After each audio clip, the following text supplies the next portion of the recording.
নমস্কার দর্শক বন্ধুরা, আপনাদের স্বাগত জানাই গল্পের আসরে।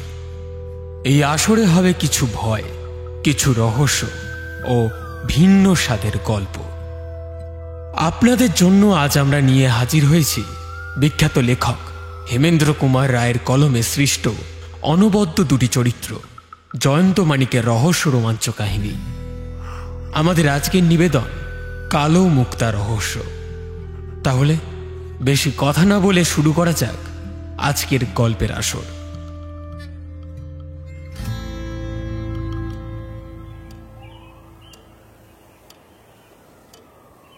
চায়ের পালা শেষ। জয়ন্ত বললে, মানিক অতঃপর কিং কর্তব্য এক চাল দাবা বুড়ে খেলবে নাকি? রাজি। মানিক উঠে দাবা বোর্ডের ছক আনতে গেল। সুন্দরবাবু কি করবেন? খেলা দেখবেন না থানায় ফিরবেন? ওই ইজি চেয়ারে আরাম করে পা ছাড়িয়ে শুয়ে আমি একটা গোটা চুরুটকে ভস্যে পরিণত করব। হাতে বুঝি নতুন মামলা নেই? বিশেষ কিছু নাই। তবু শুনি না। ঘুটি সাজাতে সাজাতে বললে জয়ন্ত, এ একটা নিতান্ত বাজে মামলা ভাই। লেজা কি মুড়ো কিছুই খুঁজে পাচ্ছি না। এ মামলায় গোয়েন্দা না ডেকে ডাক্তার ডাকাই উচিত। অর্থাৎ? পাগলামি আর কি, কিন্তু অদ্ভুত রকম পাগলামি। সুভাষচন্দ্র বসুকে সারা দেশ ভক্তি করে তো, কিন্তু দেশে এমন লোকও আছে যে নেতাজির প্রতিমূর্তি দেখলেই খেপে গিয়ে আছড়ে চুরমার করে দেয়। ও নিয়ে আমার মাথা ঘামাবার দরকার নেই। জয়ন্ত একটা বোর্ডের চাল দিল। হ্যাঁ, পাগলামি সারাবার জন্যে ডাক্তার ডাকা উচিত। কিন্তু কেউ যদি নেতাজির উপরে নিজের আক্রোশ মেটাবার জন্যে পরের বাড়িতে ঢুকে নেতাজির প্রতিমূর্তি চুরি করে, তাহলে পুলিশ না ডেকে উপায় থাকে না। জয়ন্ত খেলা ভুলে সিধে হয়ে বসে বললে, মূর্তি ভাঙবার জন্য মূর্তি চুরি, ব্যাপারটা চিত্তাকর্ষক বলে মনে হচ্ছে। বলুন তো খুলে। চিতপুর রোডে শিল্পশালা বলে এক দোকান আছে, তার মালিক হচ্ছেন অনিল বসু। ওখানে বিক্রি হয় নানা রকম ছবি আর মূর্তি। দোকানের এক কর্মচারী সামনের দিক ছেড়ে পিছন দিকে গিয়ে কোনো এক কাজে ব্যস্ত ছিল। হঠাৎ একটা লোক দোকানে ঢুকে কাউন্টারের উপর থেকে নেতাজির প্রতিমূর্তি তুলে নিয়ে মাটির উপরে আছড়ে ভেঙে টুকরো টুকরো করে ফেলে। তারপর এত তাড়াতাড়ি সে পালিয়ে যায় যে কেউ তাকে ধরতে পারেনি। এ হচ্ছে দিন চারেক আগেকার কথা। দোকানের মালিক বিটের পাহারাওয়ালার কাছে অভিযোগ করেছিল বটে, কিন্তু ওই পর্যন্ত। প্লাস্টারে গড়া মূর্তি, দাম 10 টাকা মাত্র, তুচ্ছ ব্যাপার। তারপর দ্বিতীয় ঘটনা, এটা কিঞ্চিত গুরুতর, অদ্ভুত বটে। ঘটেছে কাল রাত্রে। ডাক্তার চক্রবর্তীর নাম শুনেছ তো? তার বাসভবন হচ্ছে সিমলায়, আর ডাক্তারখানা কর্নওয়ালিস স্ট্রিটে। তিনি নেতাজির গোঁড়া ভক্ত। ওই শিল্পকলা থেকেই তিনি নেতাজির দুটি প্রতিমূর্তি কিনেছিলেন। তার একটিকে রেখেছিলেন বসত বাড়িতে, আর একটিকে ডাক্তারখানায়।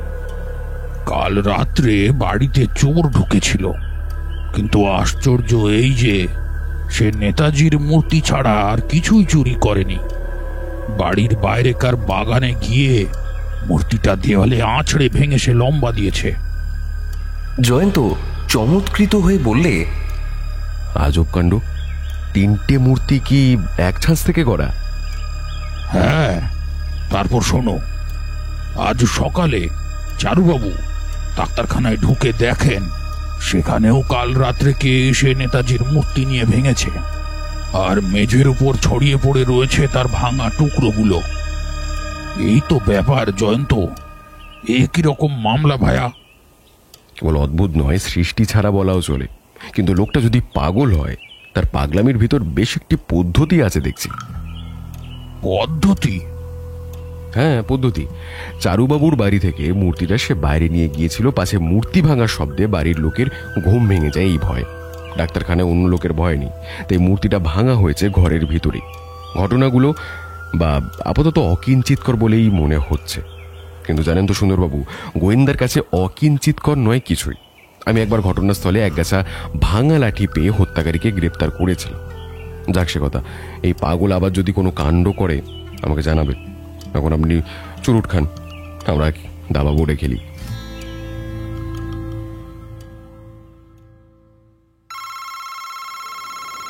নতুন ঘটনা ঘটতে দেরি লাগলো না।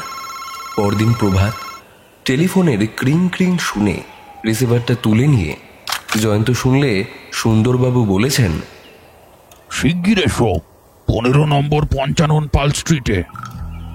রিসিভারটা যথাস্থানে স্থাপন করে মানিকের দিকে ফিরে জয়ন্ত বললে, চটপট চুমুক দিয়ে চা শেষ করো, সুন্দরবাবুর আমন্ত্রণ এসেছে। ব্যাপারটা কি ঠিক বোঝা গেল না। খুব সম্ভবত সেই মূর্তি ধ্বংসকারী উন্মত্তের নতুন কীর্তি। 55 পাল স্ট্রিটের 15 নম্বর হচ্ছে একখানা সাধারণ বাড়ি। দরজার সামনে রাস্তার উপরে কৌতূহলী জনতা। জয়ন্ত বললে, এত ভিড় কেন? নিশ্চয়ই যাতা ব্যাপার নয়। ওই যে বাড়ির সামনে দাঁড়িয়েছেন সুন্দরবাবু, কি মশাই খবর কি? সুন্দরবাবু গম্ভীর মুখে বললেন, বাড়ির ভিতরে এসো। বৈঠকখানায় বসে আছেন এক প্রৌঢ় ভদ্রলোক। তার ভাবভঙ্গি অত্যন্ত উত্তেজিত। সুন্দরবাবু বললেন, ইনি হচ্ছেন বিখ্যাত রিপোর্টার হারাধন বাবু। তোমাদের পরিচয় আর দিতে হবে না, ইনি তোমাদের চেনেন। জরুরি তলব করেছেন কেন? আবার সেই নেতাজির মূর্তির মামলা। আবার নতুন কোনো মূর্তি ভঙ্গ হয়েছে? আবার মূর্তি ভঙ্গের উপর হত্যাকাণ্ড। বিরস বদনে হারাধনবাবু বললেন, এ যেন প্রকৃতির নির্দয় পরিহাস। পরের খবর সংগ্রহ করতে করতে সারা জীবন কাটিয়ে দিলুম, আর আমার নিজের বাড়ির এত বড় খবরটা নিয়ে কাগজে পাঠাতে পারছি না। আমার মাথা এমন ভয়ানক গুলিয়ে গিয়েছে। বাইরের রিপোর্টারের মতন আমি যদি এখানে আসতাম, প্রত্যেক কাগজের জন্য অন্তত 2 কলম করে খবর পাঠাতে পারতুম। তা তো হলোই না, উল্টে রোড তার কাছে বলে খবর ক্রমেই বাসি করে ফেলেছি। তবে আপনার কথা আলাদা জয়ন্তবাবু। আপনি যদি সব শুনে এই অদ্ভুত রহস্যের কোনো হদিশ দিতে পারেন, তবে আমার মস্ত লাভ হতে পারে। জয়ন্ত চুপ করে শুনল, কিছু বলল না। মাস 4 আগে শ্যামবাজারের লক্ষ্মীর ভাণ্ডার থেকে আমি নেতাজির একটি প্রতিমূর্তি কিনেছিলাম। মনে হচ্ছে সেই মূর্তির জন্যেই এই অদ্ভুত কাণ্ড কারখানা। বাড়ির সব উপরকার ঘরে বসে অনেক রাত পর্যন্ত আমাকে কাজ করতে হয়। কালও করছিলাম। গভীর রাতে বাড়ির একতলায় একটা কি যেন শব্দ হলো। খানিকক্ষণ কান পেতে রইলাম, কিন্তু আর কিছু শুনতে না পেয়ে ভাবলাম শব্দটা এসেছে বাড়ির বাইরে থেকেই। মিনিট 5 কাটল, তারপর বিষম এক আর্তনাদ। জয়ন্তবাবু, অমন ভয়াবহ আর্তনাদ আমি জীবনে আর কখনো শুনিনি। তার স্মৃতি জীবনে আর কোনোদিন ভুলতেও পারবো না। ভয়ে স্তম্ভিত হয়ে 2-1 মিনিট চুপ করে বসে রইলাম। তারপর একগাছা লাঠি নিয়ে নিচে নেমে এলাম। বৈঠকখানায় অর্থাৎ এই ঘরে ঢুকে দেখি টেবিলের উপর থেকে অদৃশ্য হয়েছে নেতাজির প্রতিমূর্তিটা। সব ফেলে এই কম দামি জিনিসটা নিয়ে চোরের কি লাভ হবে কিছুই বুঝতে পারলাম না। এমন সময় নজর পড়ল বৈঠকখানা থেকে রাস্তার দিকে যাওয়ার দরজাটা খোলা রয়েছে। এই পথ দিয়েই চোর পালিয়েছে বুঝে আমিও সেই দিকে অগ্রসর হলুম। বাইরে ঘুটঘুট করছে অন্ধকার। হঠাৎ একটা দেহের উপর ঠক্কর খেয়ে পড়ে যেতে যেতে সামলে নিলাম কোনো গতিকে। দেহটার অস্বাভাবিক স্পর্শ পেয়েই বুঝলাম সে হচ্ছে মৃতদেহ। দৌড়ে বাড়িতে এসে একটা লণ্ঠন নিয়ে ফিরে গিয়ে দেখি যেন রক্ত নদীর ভিতর ভাসছে একটা মানুষের মৃতদেহ। গলার উপরে তার প্রচণ্ড অস্ত্রাঘাতের চিহ্ন। চিত হয়ে সে পড়ে আছে, হাঁটু দুটো গুটানো, মুখটা বিশ্রীভাবে হাঁ করা। মশাই, এবার থেকে রোজ সে বোধহয় স্বপ্নে আমাকে দেখা দেবে। পুলিশ পুলিশ বলে বার কয়েক চিৎকার করে আমি তখনই অজ্ঞান হয়ে গেলাম। তারপর কি হয়েছিল জানি না, কিছুক্ষণ পরে জ্ঞান আসায় দেখলাম আমার শিয়রের কাছে দাঁড়িয়ে এক পাহারাওয়ালা। সব শুনে জয়ন্ত বললে, কিন্তু মৃতদেহটা কার? সুন্দরবাবু বললেন, সেইটাই হচ্ছে প্রশ্ন। লাশটা সভাগারে পাঠিয়ে দেওয়া হয়েছে, সেখানে গেলেই দেখতে পাবে। এখনো পর্যন্ত আমরা কিছু ঠিক করতে পারিনি। লোকটা বেশ ঢ্যাঙা ঢোঙা, গায়ের রং রোদে পোড়া, দেখতে রীতিমতো জোয়ান, বয়স 30-এর বেশি নয়। পরনে তার গরিবের কাপড়, কিন্তু তাকে শ্রমিক বলে মনে হয় না। তার পাশে রক্তের ভিতরে পড়েছিল একখানা চাকু। সেখানা তার নিজের না হত্যাকারীর তা জানবার উপায় নেই। তার জামার পকেটের ভিতরে পাওয়া গিয়েছে সস্তায় তোলা একখানা ফটোগ্রাফ। এই দেখো। কর্কটের মতন একটা মূর্তির ছবি। চেহারা দেখলে কার্তিক বলে ভুল হয় না। মুখ যেন বেবুনের মতো, পুরো ভুরু। ফটোখানা ভালো করে পরীক্ষা করে জয়ন্ত জিজ্ঞাসা করল, নেতাজির মূর্তির খবর কি? তোমার আসবার একটু আগে সে খবর পেয়েছি। এখান থেকে খানিক তফাতে মনমোহন রোডে একখানা খালি বাড়ির সামনেকার বাগানে খণ্ড বিখণ্ড অবস্থায় মূর্তির ভগ্নাবশেষ পাওয়া গিয়েছে। আমি সেখানে যাচ্ছি, তুমি আসবে নাকি? নিশ্চয়ই। হারাধনবাবু কি তার সম্পত্তির ভগ্নাবশেষ দেখতে চান? হারাধনবাবু ঘাড় নাড়তে নাড়তে বললেন, সময় নেই মশাই, সময় নেই। এই হত্যাকাণ্ডের খবর এতক্ষণে নিশ্চয়ই অন্য অন্য রিপোর্টারদের হাতে গিয়ে পড়েছে, অথচ আমার বাড়িতে খুন আর আমি কিছু লিখতে পারলাম না। হায় রে, এমনই আমার দগ্ধা দৃষ্ট। যে মহামানুষকে নিয়ে ভারতে এবং ভারতের বাইরে বিস্ময়কর আন্দোলনের সাড়া পড়ে গিয়েছিল, যার আদর্শে অনুপ্রাণিত হয়ে হিন্দু ও মুসলমান পরস্পরকে সত্যিকার ভাই বলে মেনে নিয়েছিল, এবং যার ব্যক্তিত্বের প্রভাবকে বাধা দিতে গিয়ে মহাত্মা গান্ধীকে পর্যন্ত প্রকাশ্যে পরাজয় স্বীকার করতে হয়েছিল, তারই খণ্ডবিখণ্ড প্রতিমূর্তির স্বাভাবিক পরিণাম দেখে জয়ন্ত স্তব্ধ হয়ে দাঁড়িয়ে রইল খানিকক্ষণ। তারপর সে ভগ্নমূর্তির এক একটা টুকরো একে একে কুড়িয়ে নিয়ে অত্যন্ত মনোযোগের সঙ্গে পরীক্ষা করতে লাগল। তার মুখ দেখে মানিক বুঝতে পারল যে এতক্ষণ পরে জয়ন্ত একটা না একটা সূত্র খুঁজে পেয়েছে। জয়ন্ত বলল, স্পষ্ট গন্ধ পেতে এখনো দেরি আছে, কিন্তু তবু হ্যাঁ, একটু আলোর আভাস পাচ্ছি বলে মনে হচ্ছে। যেন অদ্ভুত অপরাধীটি এই মামলার সঙ্গে জড়িত। তার কাছে যৎসামান্য পুতুলের মূল্য যে কোনো মানুষের প্রাণের চেয়েও বেশি, অথচ পুতুলটা হস্তগত করেই সে ভেঙে ফেলে। পাগলের পাগলামি আর কাকে বলে? না না না, তা নয় সুন্দরবাবু। একটা মস্ত কথা ভেবে দেখুন, মূর্তিটাকে হারাধনবাবুর বাড়ির ভেতরেও ভাঙেনি, বাইরেও ভাঙেনি, ভেঙেছে এত দূরে এসে, অথচ তার উদ্দেশ্য ছিল মূর্তিটা হাতে পেলে ভেঙে ফেলা। যে লোকটা খুন হয়েছে সে হঠাৎ এসে পড়াতেই হয়তো মূর্তিটাকে ঘটনাস্থলে ভেঙে ফেলা সম্ভব হয়নি। হতে পারে, কিন্তু বাগানের ভিতরে বাড়ির অবস্থানের দিকে আপনি ভালো করে লক্ষ্য করেছেন কি? সুন্দরবাবু চারিদিকে একবার চোখ বুলিয়ে নিয়ে বললেন, আরে লক্ষ্য করে আবার করব কি? এটা হলো খালি বাড়ি। আসামি তাই বুঝেছিল যে কেউ তার কার্যকলাপের দিকে দৃষ্টি রাখতে পারবে না। আপনি হয়তো দেখেননি, কিন্তু আমি দেখেছি যে হারাধনবাবুর বাড়ি থেকে এখানে আসবার আগেই পাওয়া যায় আর একখানা খালি বাড়ি। আসামি সেখানেই মূর্তিটা ভাঙেনি কেন? সে কেবল মূর্তি চুরি করেনি, একটা নরহত্যাও করেছে। যতদূর মূর্তিটা বহন করে নিয়ে আসবে তার পক্ষে ততই বেশি বিপদের সম্ভাবনা। তবু কেন সে গ্রহণ করেনি মূর্তি ভাঙার প্রথম সুযোগ? সুন্দরবাবু হাল ছেড়ে দিয়ে বললেন, তোমার প্রশ্নের উত্তর আমার কাছে নেই।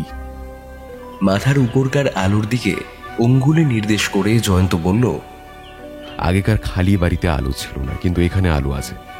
আসামি অন্ধের মতো মূর্তি ভাঙতে রাজি নয়, মূর্তির ভাঙা টুকরোগুলো ভালো করে সচক্ষে দেখতে চায়। এ থেকে কি বুঝবো? আপাতত কিছুই বোঝার দরকার নেই, পরে হয়তো এটা একটা বড় সূত্র বলে গণ্য হবে। যাক, এখন আপনি কি করতে চান বলুন সুন্দরবাবু। আমি আগে দেখব মৃতদেহটা কেউ শনাক্ত করতে পারে কিনা। সে কে আর তার বন্ধু বান্ধবী বা কারা, এটা জানতে পারলে মামলাটার কিনারা করা কিছুই কঠিন হবে না, তাই নয় কি? খুব সম্ভব তাই। আমি কিন্তু অন্যভাবে মামলাটা নিয়ে নাড়াচাড়া করতে চাই। কি রকম? আপাতত আমার মতো আপনার ঘাড়ে চাপাতে আমি রাজি নই। আমরা স্বাধীনভাবে কাজ করি। আসুন, খানিকটা অগ্রসর হবার পর আবার দুজনে মিলে পরামর্শ করা যাবে, কি বলেন? বহুত আচ্ছা। মৃতের পকেট থেকে যে ফটোখানা পাওয়া গেছে সেখানে আমায় দিতে পারেন? এই নাও, কিন্তু ছবিখানা কালকেই ফিরিয়ে দিও। উত্তম, এখন বিদায় হলাম। খানিক দূরে এসে জয়ন্ত ডাকল, মানিক। আরাধনবাবু নেতাজির মূর্তিটি কিনেছিলেন লক্ষ্মীর ভাণ্ডার থেকে, চলো সেখানে যাই। শ্যামবাজারের লক্ষ্মীর ভাণ্ডারে গিয়ে শোনা গেল দোকানের মালিক অনুপস্থিত, বিকেলের আগে ফিরবেন না। জয়ন্ত বলল, আপাতত লক্ষ্মীর ভাণ্ডারে আমাদের ঠাঁই হলো না, অতঃপর হাঁড়ির অন্য ভাত টিপে দেখতে হবে। চলো মানিক, চিতপুর রোডের শিল্পশালায়। শিল্পশালার মালিক অনিলবাবু জয়ন্তর প্রশ্ন শুনে বললেন, হ্যাঁ মশাই, ওই কাউন্টারের উপরেই নেতাজির মূর্তিটা ছিল। যদি কোনো বদমাইশ যখন খুশি যেখানে সেখানে ঢুকে পড়তে পারে আর যা ইচ্ছে নিয়ে সেখান থেকে চম্পট দিতে পারে, তাহলে মিথ্যে আমরা ট্যাক্স দিয়ে মরছি কেন? ডাক্তার চারু চক্রবর্তীও তো আপনার কাছ থেকে নেতাজির আর দুটো মূর্তি কিনেছিলেন। আগে হ্যাঁ, কিন্তু সেখানেও তো শুনেছি একই কাণ্ড হয়েছে। এসব আর কিছুই নয়, কমিউনিস্টদের কীর্তি। আপনার এখানে নেতাজির আর কোনো মূর্তি আছে? না মশাই, আর নাই।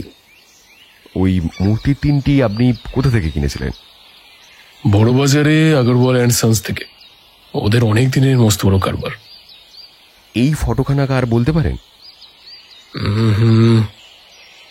না না, চিনেছি, হীরালাল। হীরালালকে? পাথরের কারিগর, অল্প স্বল্প মূর্তি করতে আর ছবির ফ্রেম গিল্টি করতে পারে। এই গেল হপ্তাতেও তো সেখানে এসে কাজ করে গেছে। তার ঠিকানা আমি জানি না। সে চলে যাবার দুদিন পর থেকেই আমার দোকানের নেতাজির মূর্তিটা ভেঙে দিয়ে পালিয়ে যায়। শিল্পশালার বাইরে এসে মানিক বলল, তুমি কোন তালে আছো কিছুই বুঝছি না জয়ন্ত। এইবার কোন দিকে যাত্রা?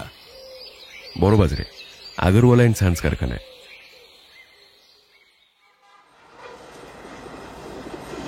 বড়বাজারে অন্ধকার ও দুর্গন্ধের মূল্য। সংকীর্ণ অলিগলির অশ্রান্ত জনস্রোত ভেদ করে জয়ন্ত ও মানিক যথাস্থানে এসে হাজির হলো। ম্যানেজারের সঙ্গে ঢুকে একটা দ্বার পথ দিয়ে তারা দেখতে পেলে উঠানে বসে কারিগরদের কেউ পাথর কাটছে, কেউ ছাঁচ থেকে মূর্তি গড়ছে। ম্যানেজার মারোয়ারি জয়ন্তর জিজ্ঞাসার জবাবে পুরাতন খাতা খুলে দেখে বললেন, আমরা নেতাজির অনেক মূর্তি গড়েছি। বছর খানেক আগেই ছাঁচ থেকে নেতাজির যে মূর্তিটা গড়া হয় তার মধ্যে 3টে গিয়েছে শিল্পশালায় আর বাকি 3টে পাঠানো হয়েছে লক্ষ্মীর ভান্ডারে। বাদেও ছাঁচ থেকে আরো মূর্তি গড়া হয়েছে বটে, লেকিন সেগুলো পাঠানো হয়েছে কলকাতার বাইরে। মূর্তিগুলি কেমন করে তৈরি করা হয়? মুখের 2 ধার থেকে নেওয়া 2টো ছাঁচ আর তারপর 2টো ছাঁচ একসাথে যুক্ত করে মূর্তি গড়া হয়। আন্দারটা একেবারে ফাঁপা হয়, গিলা প্লাস্টার শুকিয়ে গেলে গুদাম যাতে করা হয় মূর্তিগুলোকে। জয়ন্ত ফটোখানা বার করে বললে, একে চেনেন কি? ম্যানেজারের মুখে চোখে ফুটে উঠল ক্রোধের চিহ্ন। উত্তপ্তভাবে তিনি বললেন, সে বদমাইশ হীরালাল, ওকে আবার চিনি না? খুব চিনি। আরে ওর জন্যই আমাদের কারখানায় হাঙ্গামা হয়। তাই নাকি? হ্যাঁ মশাই, হ্যাঁ। হীরালাল জয়পুরের লোক। সে তো আর এক কোন জয়পুরিয়াকে ছোড়া মেরে এসে এখানে ভালো মানুষকে মাফিক কারখানায় বসে কাজ করছিল। उसके बाद पुलिस आकर हमारे कारखाना से उसको गिरफ्तार करके निয়ে যায় और हमारे मरते হয় वो छुटो-छुटी करके थाना और अदालत में। वैसे बंदर के जैसा मुंह वाला एक इंसान को काम दे करके ही हमारा अन्याय হয়ে গেছিল জানেন। लेकिन মশাই ও খুব পাকা কারিগর আছে। বিচারে তার শাস্তি হয়?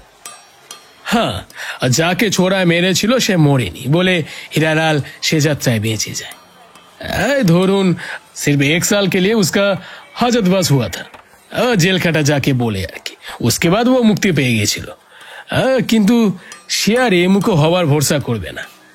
তার এক সম্পর্কীয় ভাই এখানে কাজ করে, उसके साथ भी कुछ बात तात कीजिएगा ना কি?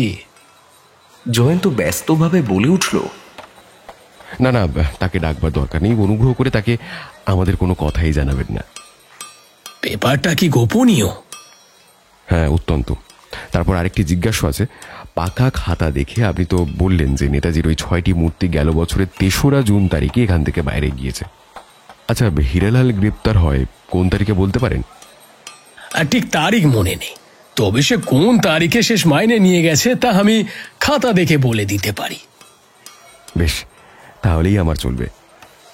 খাতার পাতা উল্টে ম্যানেজার বললেন, हीरालाल शेष मायने নিয়ে গেছে গেল বছর ওই 10 मई तारीख और वो लगभग उस समय में ही गिरफ्तार हुआ था। ধন্যবাদ, আর আপনাকে জ্বালাতন করব না। এসো মানিক। বিকালবেলায় জয়ন্ত ও মানিকের আবির্ভাব হলো শ্যামবাজারের লক্ষ্মীর ভাণ্ডারে। মস্ত বড় দোকান, অনেকগুলো বিভাগ। তারা একেবারে ম্যানেজারের সঙ্গে গিয়ে দেখা করলো। তাদের পরিচয় পেয়ে ম্যানেজার বললেন, হ্যাঁ মশাই, হারাধনবাবুর বাড়ির খবর আমরা পেয়েছি। তিনি আমাদের পুরনো খরিদ্দার। নেতাজির মূর্তিটি আমাদের এখান থেকেই কিনেছিলেন বটে। আপনাদের এখানে আরও 2টি নেতাজির মূর্তি আছে? না মশাই, নেই, বিক্রি হয়ে গিয়েছে। যাঁরা কিনেছেন তাঁরাও আমাদের চেনা খরিদ্দার, আর খাতায় তাদের নাম আর ঠিকানা আছে। তাই আমি চাই। খাতা দেখে ম্যানেজার বললেন, দেখুন, একজনের নাম প্রফেসর সুরেশচন্দ্র বসু, ঠিকানা 4 নম্বর রাজেন্দ্রক্ষিত লেন, কলকাতা। আর একজন শ্যামাপ্রসাদ সেন, ঠিকানা 7 নম্বর চন্দ্রকান্ত রোড, শ্রীরামপুর। আপনাদের কর্মচারীরা ইচ্ছে করলেই খাতার উপরে চোখ বুলাতে পারে তো? তা পারবে না কেন? এই খাতা তো আর গোপনীয় নয়। ফটোর এই লোকটাকে কখনো দেখেছেন? জীবনে নয়। না না না না না, অমর বাঁদুরের চেহারা একবার দেখলে ভোলা অসম্ভব। হ্যাঁ, আর একটা প্রশ্ন, আপনার এখানে জয়পুরের কোনো লোক কাজ করে? করে বই কি, একজন নয়, 3 জন। আচ্ছা মশাই, নমস্কার। সান্ধ্য চায়ের বৈঠক। মানিক বললে, তোমার মুখ যে আজ ভারী খুশি খুশি দেখাচ্ছে জয়ন্ত। বুঝতে পেরেছ? তোমাকে দেখে আমি বুঝতে পারবো না? তোমার মুখ যে আমার কাছে 10 বার পড়া কেতাবের মতো পুরনো। উপমায় তুমি দেখছি কালিদাস। খুশি হওয়ার কারণটা কি বলো দেখি? সবুর করো, সবুরে মেওয়া ফলে। আমি এখন সুন্দরবাবুর জন্য অপেক্ষা করছি। না না, আর অপেক্ষা করতে হবে না। সিঁড়ির উপরে যে ওই তাঁর পায়ের শব্দ। মানিক চেঁচিয়ে বললে, ইংরেজিতে প্রবাদ আছে, স্মরণ করলেই শয়তান দেখা যায়। তুমি সুন্দরবাবুকে স্মরণ করেছ, সুতরাং। ঘরের ভিতরে প্রবেশ করে সুন্দরবাবু বললেন, তোমার কথা আমি শুনতে পেয়েছি মানিক। আমাকে কার সঙ্গে তুলনা করছো? তুলনা নয়, আমি একটা প্রবাদের কথা বলছিলাম। চুলোই যাক তোমার প্রবাদ। ওসব ছেঁড়া কথায় কান দেবার সময় এখন আমার নেই। হ্যাঁ জয়ন্ত, তোমার খবর কি? ভালো। নেতাজির মূর্তি নিয়ে যথেষ্ট গবেষণা করা গিয়েছে। নেতাজির মূর্তির পিছনে এখনো তুমি লেগে আছো? বেশ, যার যা পদ্ধতি, আমি আপত্তি করব না। আমি কিন্তু এবারে তোমাকে পেছনে ফেলে এগিয়ে এসেছি বাবু। হ্যাঁ, তাই নাকি? যে লোকটা খুন হয়েছে তাকে শনাক্ত করতে পেরেছি। বলেন কি? খুনের কারণও আবিষ্কার করে ফেলেছি। সাধু সাধু। অবনীবাবুকে জানো তো? ডিটেকটিভ ডিপার্টমেন্টের যত মেরুয়াবাদীদের নাম ধাম চেহারা তার নখ দর্পণে। লাশটা দেখেই তিনি চিনে ফেলেছেন। যার লাশ তার নাম হচ্ছে রাধাকিষাণ, দেশ জয়পুরে। লোকটা নাকি 1 নম্বরের গুন্ডা, একটা মস্ত দলের সর্দার, অথচ সে হচ্ছে ভদ্রবংশের ছেলে। দেশে সৌমিত্রা নামে তার এক ভগ্নী আছে, সেও একবার একটা চুরির মামলায় জড়িয়ে পড়ে, কিন্তু প্রমাণ অভাবে খালাস পায়। তাহলে এই ব্যাপারখানা কতটা পরিষ্কার হয়ে এসেছে বুঝে দেখো। আমার কি আন্দাজ জানো, যে তাকে খুন করেছে সেও তার দলেরই লোক। যে কোনো কারণে রাধাকিষাণ তাকে পথ থেকে সরাতে চেয়েছিল। ঘটনার রাতে হঠাৎ তাকে হারাধন বাবুর বাড়িতে ঢুকতে দেখে সে তার অপেক্ষায় পথের উপর দাঁড়িয়েছিল। তারপর সে বেরিয়ে এলে তাকে আক্রমণ করতে গিয়ে রাধাকিষাণ নিজেই পটল তুলতে বাধ্য হয়। কি বলো জয়ন্ত, আমার আন্দাজ কি ভুল? জয়ন্ত হাততালি দিয়ে বলে উঠল, খাসা সুন্দরবাবু, কিন্তু এক ফোঁটা চুনা রয়ে গেল নাকি? কেন কেন? খুনি নেতাজির মূর্তিগুলো ভেঙে ফেললো কেন? আরে রেখে দাও নেতাজির মূর্তি, ও কথা কি কিছুতেই ভুলতে পারবে না? তুচ্ছ পুতুল চুরি, বড় জোর 6 মাস জেল, কিন্তু আসলে এটা খুনের মামলা, আর সেইটাই হচ্ছে কর্তব্য। এরপর আপনার কি কর্তব্য হবে? অবনীবাবুকে নিয়ে যাব বড় বাজারের বস্তিতে। খুব সম্ভব ফটোর লোকটাকে তাহলে আজকেই গ্রেপ্তার করতে পারবো। তুমি কি আমাদের সঙ্গে আসবে? আমার বিশ্বাস আরো সহজে আসামি দেখা পেতে পারি। অবশ্য আমি জোর করে কিছুই বলতে চাই না। আপনি যদি আজ রাত্রে আমাদের সঙ্গে আসেন আর দৈব যদি সহায় হয়, তাহলে হত্যাকারী নিজেই আপনার হাতের মুঠোর ভেতরে এসে পড়বে। কোথায় যেতে হবে শুনি? বড় বাজারে? না না না, 4 নম্বর রাজেন রক্ষিত লেনে। আমি অঙ্গীকার করছি সুন্দরবাবু, আপনার আন্দাজ ভুল হলে কাল আমি আপনার সঙ্গে বড় বাজারে বস্তিতে ভ্রমণ করতে যাব। কি বলেন, রাজি? রাজি। মানিক সকৌতুকে বলল, এখানে হুম মানে কি দাদা? তাই ধরে নাও। জয়ন্ত টেবিলের সামনে গিয়ে একখানা কাগজে তাড়াতাড়ি কি লিখে সেখানা খামের ভিতর পড়লে, তারপর খামের উপরে ঠিকানা লিখতে লিখতে চেঁচিয়ে ডাকল, মধু, ওরে মধু, শ্রী মধুসূদন। পুরাতন ভৃত্য মধু এসে হাজির। আগে বাবু। যাও তো বাবু, এই চিঠিখানা নিয়ে। তুমি তো পড়তে জানো, খামের উপরে ঠিকানা লেখা আছে, পারো তো দৌড়ে যাও, বড্ড জরুরি চিঠি। মধুর প্রস্থান, জয়ন্তের গাত্রোত্থান। সে বললে, সুন্দরবাবু তাড়াতাড়ি বাড়িতে গিয়ে খেয়ে দিয়ে খানিকটা গড়িয়ে নিন। রাত 10:30টার সময় আবার এখানে পদার্পণ করলেই চলবে। আমরা 11:30টার ভেতরে যাত্রা করব। সুন্দরবাবুর প্রস্থান।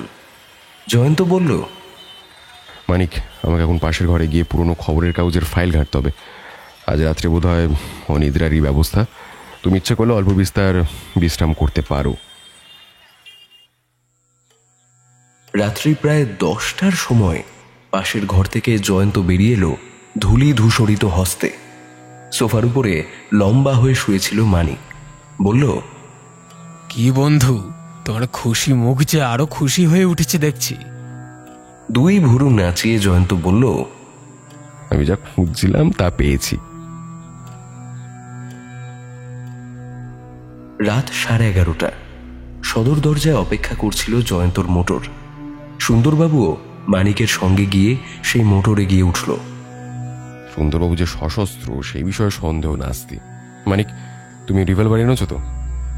সে কথা আবার বলতে। সুন্দরবাবুও মানিকের সঙ্গে সে মোটরে গিয়ে উঠল।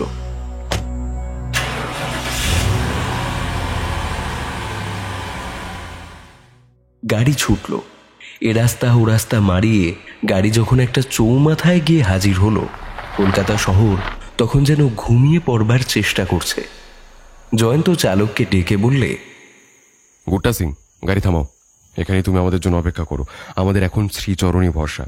নামো মানিক, নামুন সুন্দরবাবু। আরে মশাই, আপনার নাসা যন্ত্র যে সঙ্গীত সৃষ্টি করবার চেষ্টা করছে, বলি ঘুমোলেন নাকি? সুন্দরবাবু ধর্মর করে সোজা হয়ে বসে প্রকাণ্ড একটি হাই তুলে বললেন, ঘুমোয়নি, ঘুমোয়নি। এই বিষম গরমে শীতল সমীরণ সেবন করে কিঞ্চিত তন্দ্রাতুর হয়েছিল আর কি। আমি এখন সম্পূর্ণরূপে জাগ্রত। কি বলবে বলো? এবার গাড়ি থেকে অবতরণ করবার সময় এসেছে।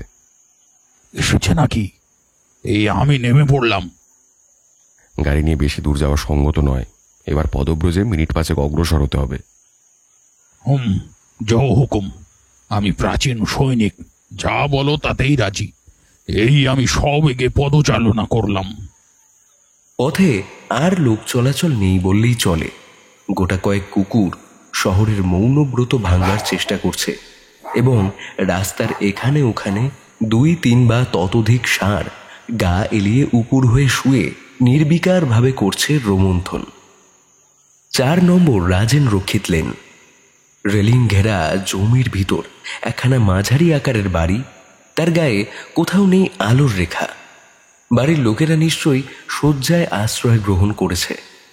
রাস্তার ইলেকট্রিক পোস্টের আলোয় সুন্দরবাবু নামটা পাঠ করলেন, প্রফেসর সুরেশচন্দ্র বসু। রাত্রেও এ বাড়ির ফটক বন্ধ হয় না দেখছি। চলুন সুন্দরবাবু, বাগানে ওই হাসনুহানা ঝোপের আড়ালে গিয়ে আমরা লুকিয়ে থাকি। অত অনেক রাত পর্যন্ত আমাদের মশক দংশন সহ্য করতে হবে। অত সকাল পর্যন্ত অপেক্ষা করেও আমাদের ভাগ্যের লাভ হবে প্রকাণ্ড একটি অশ্বডিম্ব। উপায় কি? যে পূজার যে মন্ত্র। কিন্তু জয়ন্তর আশঙ্কা সফল হলো না। আধ ঘন্টা কাটতে না কাটতেই কোথা থেকে আচমকা দেখা দিল একটা ছোট্ট কালো মূর্তি। তীরের মতন বাগানের ভিতর ছুটে এসেই সে বাড়ির ছায়ার ভিতরে কোথায় হারিয়ে গেল, ঠিক যেন একটা বানর। কয়েক মুহূর্ত কেটে গেল নীরবে।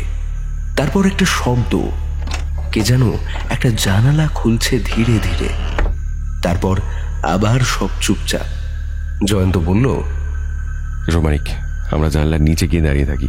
চোর বাইরে বেরোলেই গ্রেপ্তার করব। কিন্তু তারা 2-1 পা এগুবার আগেই বাড়ির ভিতর থেকে আবার হলো সেই মূর্তিটার আবির্ভাব। তার হাতের তলায় রয়েছে সাদা মতন কি একটা জিনিস। সে চারিদিকটা একবার চটপট দেখে নিল। এখনকার নীরবতায় ও নির্জনতায় বোধহয় আশ্বস্ত হলো। হাতের জিনিসটা মাটির উপর নামিয়ে রাখলে। তারপর জেগে উঠল ফটাফট শব্দ। জয়ন্ত সঙ্গীদের নিয়ে বেগে ছুটে এলো তার দিকে। লোকটা তখন হেট হয়ে এমন একাগ্র মনে মাটির দিকে তাকিয়ে আছে যে কিছু বুঝতে পারল না। তার পিঠের উপরে বাঘের মতো লাফিয়ে পড়ল জয়ন্ত, এবং সে কোনো বাধা দেবার আগেই মানিকের সাহায্যে সুন্দরবাবু হাত করা দিয়ে তার 2 হাত করলেন বন্দি।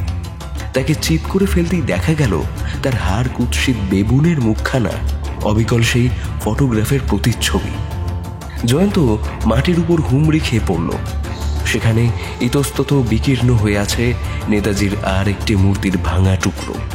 সে একে একে টুকরোগুলো তুলে নিয়ে তীক্ষ্ণ দৃষ্টিতে পরীক্ষা করতে লাগল। এমন সময় বাড়ির ভিতরে জ্বলে উঠল আলো, এবং দরজা খুলে বেরিয়ে বাগানের উপর এসে দাঁড়ালো আর এক মূর্তি। জয়ন্ত মুখ তুলে শুধলে, আপনি বোধহয় প্রফেসর সুরেশচন্দ্র বসু? আগে হ্যাঁ। আর আপনি নিশ্চয়ই জয়ন্তবাবু। আপনার পত্র আমি যথাসময়ে পেয়েছি আর কাজ করেছি আপনার উপদেশ মতোই। যাক, বদমাইশটা ধরা পড়েছে দেখে খুশি হলুম। আসুন, একটু চাটা খেয়ে যান। এটা কি চা খাবার সময় মশাই? এই পরম সুন্দর মানুষটিকে লকআপে পুড়তে না পারলে আমি ঘুমোবারও সময় পাবো না। দেখি দেখি সোনার চাঁদ, তোমার পকেটে কি সম্পত্তি আছে? বন্দি কোনো কথা বলল না, কিন্তু সুন্দরবাবু তার দিকে হাত বাড়াতেই সে দাঁত মুখ খিচিয়ে খ্যাঁক খ্যাঁক করে তার হাতে কামড়ে দিতে এলো। সুন্দরবাবু চট করে নিজের হাতখানা সরিয়ে নিয়ে বলে উঠলেন, ওরে বাবা, হয়েছিল আর কি? তুই বেটা মানুষের ছদ্মবেশে বুনো জন্তু নাকি? এর মুন্ডুটা 2 হাতে আচ্ছা করে চেপে ধরতো মানিক। সাবধানে যেন কামড়ে না দেয়। এর পকেটগুলো হাতড়ে না দেখলে চলবে না। আসামির পকেট হাতড়ে পাওয়া গেল কেবল 3 চাকা 10 পয়সা আর একখানা ছোড়া। জয়ন্ত ছোড়াখানা আলতো পরীক্ষা করে বলল, এর হাতলে এখনো রক্তের দাগ লেগে আছে দেখছি। নিশ্চয়ই গুন্ডা রাধাকিশনের রক্ত। সুন্দরবাবু বললেন, ওহে রূপবান পুরুষ, কোন নাম ধরে তোমাকে সম্বোধন করব বাপু? বন্দি নিরুত্তর। নাম বললে না, জিতা রাহো বেটা। কিন্তু তুমি তো জানো না, ডিটেকটিভ ডিপার্টমেন্টের অবনীবাবুর কাছে গেছে তোমার নাম ধাম আর যাবতীয় যা গুণাবলী কিছুই আর ধামাচাপা থাকবে না। রাত বাজছে সুন্দরবাবু। হ্যাঁ, আমরাও এইবার গা তুলবো। কিন্তু ভাই জয়ন্ত, তুমি যে কেমন করে জানতে পারলে এই খুনেটা আজ আসবে, কিছুই আমি বুঝতে পারছি না। আপাতত বুঝে কাজ নেই, কারণ আমার কাছেও এখন সব রহস্য পরিষ্কার হয়নি। এ লোকটা নেতাজির মূর্তি ভাঙে কেন? আরে তো করো কথা, এটা হচ্ছে খুনের মামলা। খুনি গ্রেপ্তার হয়েছে, এখনো তুমি নেতাজির মূর্তি নিয়ে মস্তক ঘর্মাক্ত করছো কেন? না সুন্দরবাবু, এটা খুনের মামলা নয়, এটা হচ্ছে নেতাজির মূর্তির মামলা। আমার ধারণা খুনির কারণই হচ্ছে নেতাজির মূর্তি। সে কারণ আবিষ্কার করতে না পারলে আদালতে আপনার খুনের মামলা ফেঁসে যাবে। অত বাক্য ব্যয় কেন? কারণটা ব্যক্তই করো না বাপু। কারণ অনুমান করেছি বটে, কিন্তু সে অনুমান সত্য বলে প্রমাণ করবার উপায় আমার হাতে নেই। তবে আসছে পরশুদিন বৈকালে আপনি যদি আমার বাড়িতে শুভাগমন করেন, তাহলে মেঘ সরিয়ে আপনাকে সূর্যালোক দেখাবার আশা করলেও করাতে পারি। নির্দিষ্ট দিনে যথাসময়ে সুন্দরবাবু দেখা দিলেন জয়ন্তর বৈঠকখানায়। খবর শুভ তো? সুন্দরবাবু গর্বিতভাবে বললেন, তোমার আগেই আমি সূর্যালোক দেখতে পেয়েছি জয়ন্ত। আপনি ভাগ্যবান। না, ঠাট্টা নয়। অবনীবাবু খোঁজ খবর নিয়ে এর মধ্যেই আসামির সব গুপ্ত কথা জানতে পেরেছেন। বাড়ি জয়পুরে, তার নাম হীরালাল। আগে তার স্বভাব ভালোই ছিল, সৎপথে থেকে মূর্তি গড়ে বেশ 2 পয়সা রোজগার করত। তারপর কুসংসর্গে মিশে সে গোল্লায় যায়। 2 বার জেল খাটে, একবার চুরি করে আর একবার ছোরা মেরে। নেতাজির মূর্তিগুলো কেন যে ভাঙলো এখনো তা জানা যায়নি, কারণ হীরালাল ও সম্বন্ধে কোনো কথাই বলতে নারাজ। কিন্তু আমার সন্ধান নিয়ে এইটুকু জানতে পেরেছি যে মূর্তিগুলো তার নিজের হাতেই গড়া। সুন্দরবাবু নিজের মনের কথা বলে যাচ্ছিলেন, কিন্তু জয়ন্ত বোধ হয় মন দিয়ে তার কথা শুনছিল না। থেকে থেকে সে যেন কান পেতে কি শোনে। মাঝে মাঝে উঠে জানালার ধারে যায়, তারপরে আবার আসনে এসে বসে পড়ে। সুন্দরবাবু শুধলেন, তোমার আজ কি হয়েছে জয়ন্ত? তুমি এমন অন্যমনস্ক কেন? বোধহয় আমার হিসাব ভুল হয়েছে। এখন আপনার কাছে কেমন করে মুখ রক্ষা করব জানি না। এ আবার কি কথা? আজ এখানে আসবার জন্য গেলকাল একজনকে টেলিগ্রাম করেছিলাম, কিন্তু নির্দিষ্ট সময় উতরে গেল, তিনি এলেন না। কে তিনি? শ্যামাপ্রসাদ সেন, থাকেন শ্রীরামপুরে। তাকে কি দরকার? খুনি কেন যে নেতাজির মূর্তিগুলো ভাঙতো, হয়তো এর উত্তর পাওয়া যেতে পারে তার কাছে। প্রশ্নের উৎপত্তি কলকাতায়, আর উত্তর আসবে শ্রীরামপুর থেকে? অবাক। জয়ন্ত সচমকে বলল, মানিক, দরজা একখানা গাড়ি এসে থামলো না, একবার দেখে এসো তো। মানিক ঘর থেকে বেরিয়ে গিয়ে আবার ফিরে এলো একটি প্রাচীন ভদ্রলোককে সঙ্গে নিয়ে। তার ডান হাতে খবরের কাগজ দিয়ে মোড়া একটা জিনিস। আপনি কি শ্রীরামপুরে শ্যামাপ্রসাদ বাবু? আগে হ্যাঁ, কিন্তু ঠিক সময় আসতে পারিনি বলে মাফ করবেন। ট্রেনের ধরন ধারণ জানেনই তো। বসুন। নেতাজির মূর্তিটি এনেছেন তো? হ্যাঁ, এই যে আমার হাতে। উত্তম, তাহলে কাজের কথা হোক। জয়ন্ত বাবু, আপনি কি সত্যই মূর্তিটি টাকা দিয়ে কিনতে চান? নিশ্চয়ই। কেমন করে জানলেন ওই মূর্তিটি আমার কাছেই আছে? লক্ষ্মীর ভান্ডারের ম্যানেজার আমাকে বলেছেন। তাহলে এ কথাও শুনেছেন তো মূর্তিটি আমি কিনেছি কত টাকা দিয়ে? না মশাই, আমি মস্ত ধনী নয় বটে, কিন্তু ঠক জুয়া চোরও নই। আগে থাকতেই আপনাকে জানিয়ে রাখতে চাই, মূর্তিটির দাম 10 টাকা মাত্র। শ্যামাপ্রসাদ বাবু, আপনার সততা দেখে খুশি হচ্ছে, বিস্ময় হতবাক হচ্ছে। মূর্তিটির আসল দাম যাই হোক, আমি 300 টাকা দিয়ে ওটি আপনার কাছ থেকে কিনতে চাই। শ্যামাপ্রসাদ কাগজের মোড়ক খুলে মূর্তিটি টেবিলের উপর রাখলেন। পকেট থেকে 3খানা 100 টাকার নোট বার করে জয়ন্ত বলল, শ্যামাপ্রসাদ বাবু, টেবিলের উপরে কাগজ কলম আছে, এই দুইজন সাক্ষীর সামনে আপনি অনুগ্রহ করে লিখে দিন যে 300 টাকার বিনিময়ে মূর্তিটি আমার কাছে বিক্রয় করলেন। ওর উপরে ভবিষ্যতে আপনার কোনো দাবি দাওয়াই রইল না। জয়ন্তর কথা মতো কাজ করে 300 টাকা নিয়ে প্রস্থান করলেন শ্যামা প্রসাদ বাবু। সুন্দরবাবু সবিস্ময়ে বললেন, জয়ন্তর মাথা খারাপ হয়ে গিয়েছে, জেনে শুনেও ঠকলে। আরে ছ্যা। জয়ন্ত মুখ টিপে একটু হেসে উঠে দাঁড়ালো। একখানা নতুন টেবিল ক্লথ বিছিয়ে নিয়ে নেতাজির মূর্তিটা তার মাঝখানে স্থাপন করে বলল, সুন্দরবাবু, এবার আমি একটি অপকর্ম করব, মহা অপকর্ম। 10 টাকার মাল 300 টাকায় কিনেই তো অপকর্ম করেছ, তারও উপরে আবার কি অপকর্ম আছে? একটা হাতুড়ি নিয়ে জয়ন্ত বলল, আজ আমিও বরেণ্য নেতাজির ওই প্রতিমূর্তিকে চূর্ণ বিচূর্ণ করব। তুমি যে হঠাৎ পাগল হয়ে গিয়েছ সে বিষয়ে আর কোনো সন্দেহ নেই। মানিক, তোমার বন্ধুটিকে সামলাও, সে যেন আমায় মাথায় হাতুড়ির এক ঘা না দেয়। জয়ন্ত মূর্তির উপরে হাতুড়ির দ্বারা আঘাত করলে এবং মূর্তিটি সশব্দে ভেঙে চুরমার হয়ে গেল।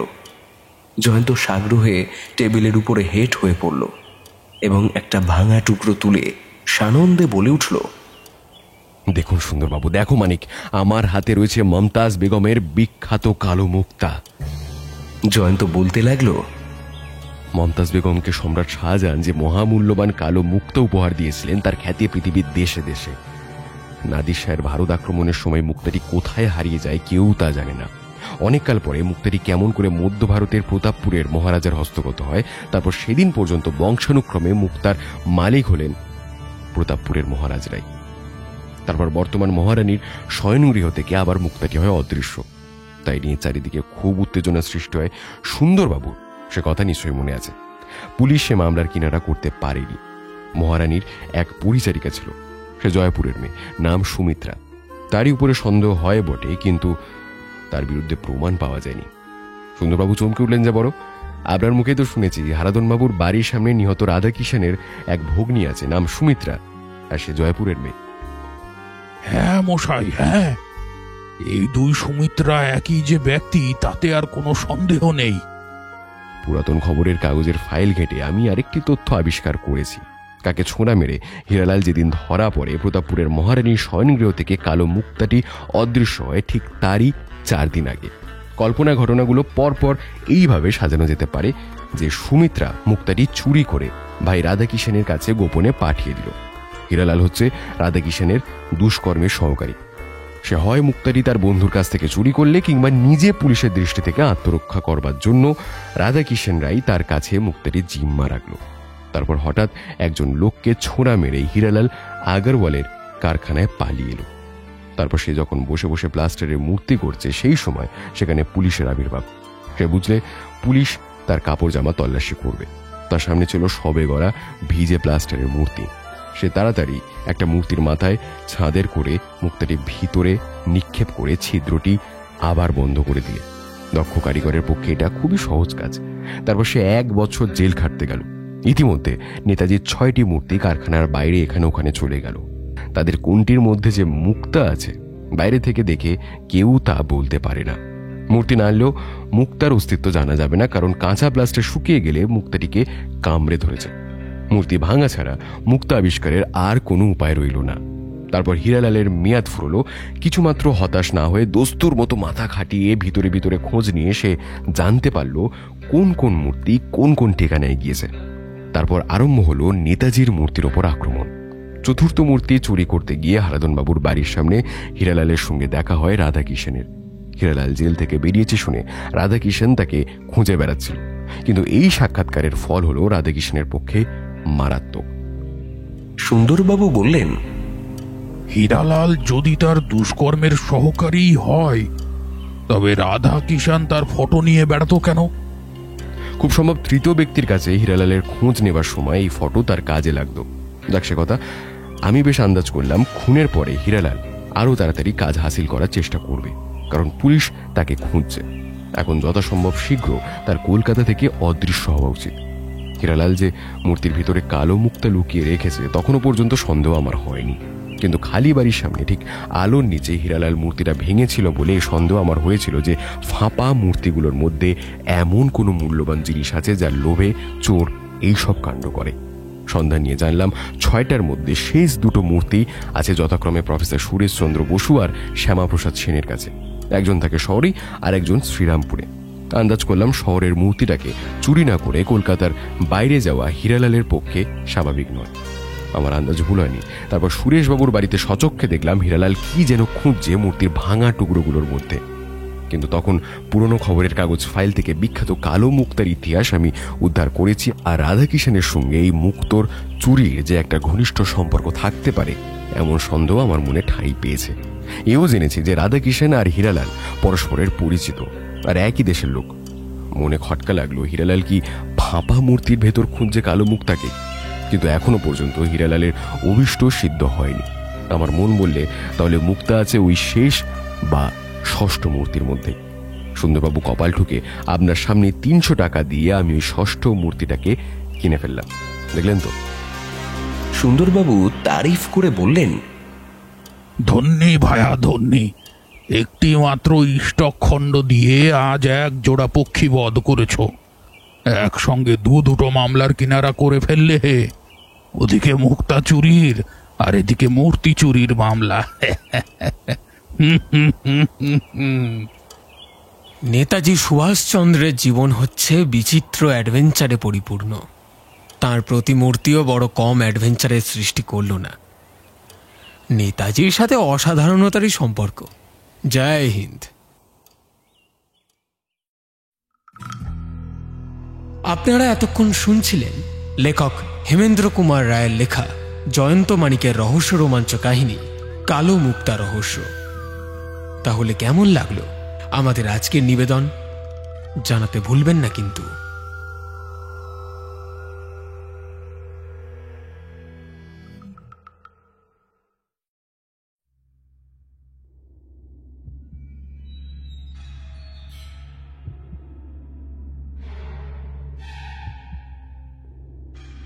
নমস্কার দর্শক বন্ধুরা, আপনাদের স্বাগত জানাই গল্পের আসরে। এই আসরে হবে কিছু ভয়, কিছু রহস্য ও ভিন্ন স্বাদের গল্প।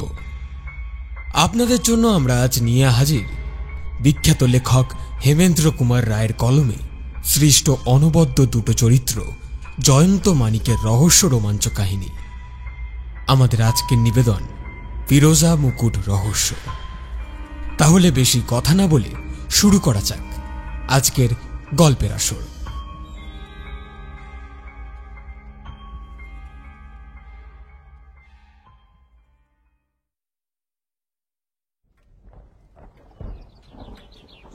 জানালার কাছে দাঁড়িয়েছিলাম, রাস্তার দিকে মুখ বাড়িয়ে।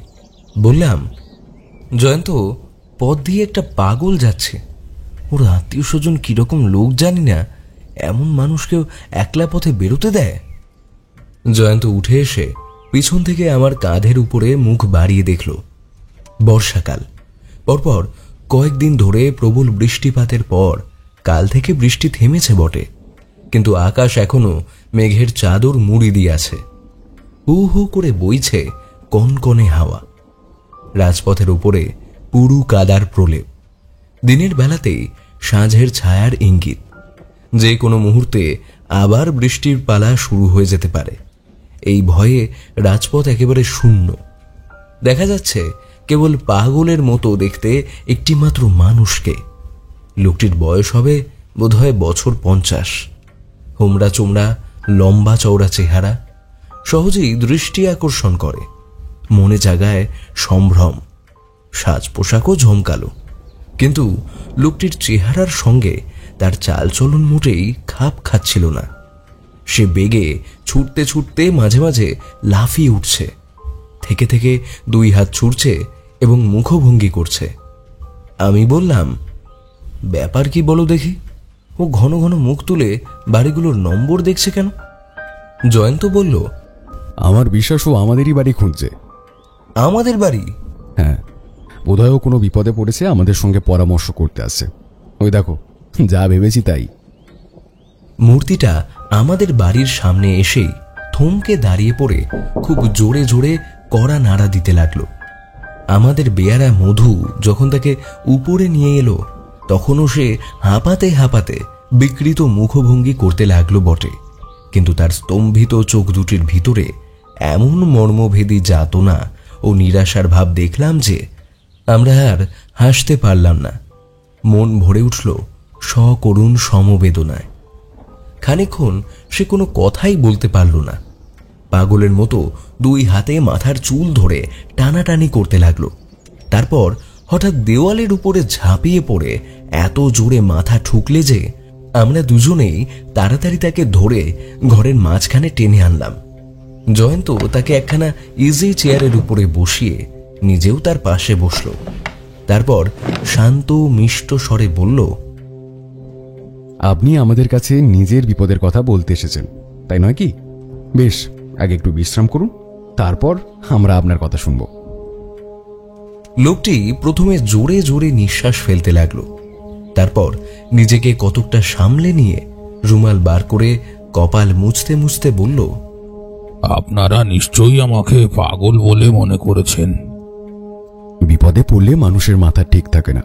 আপনার বিপদটা কি? ভগবান জানেন আমার বিপদ কি ভয়ানক।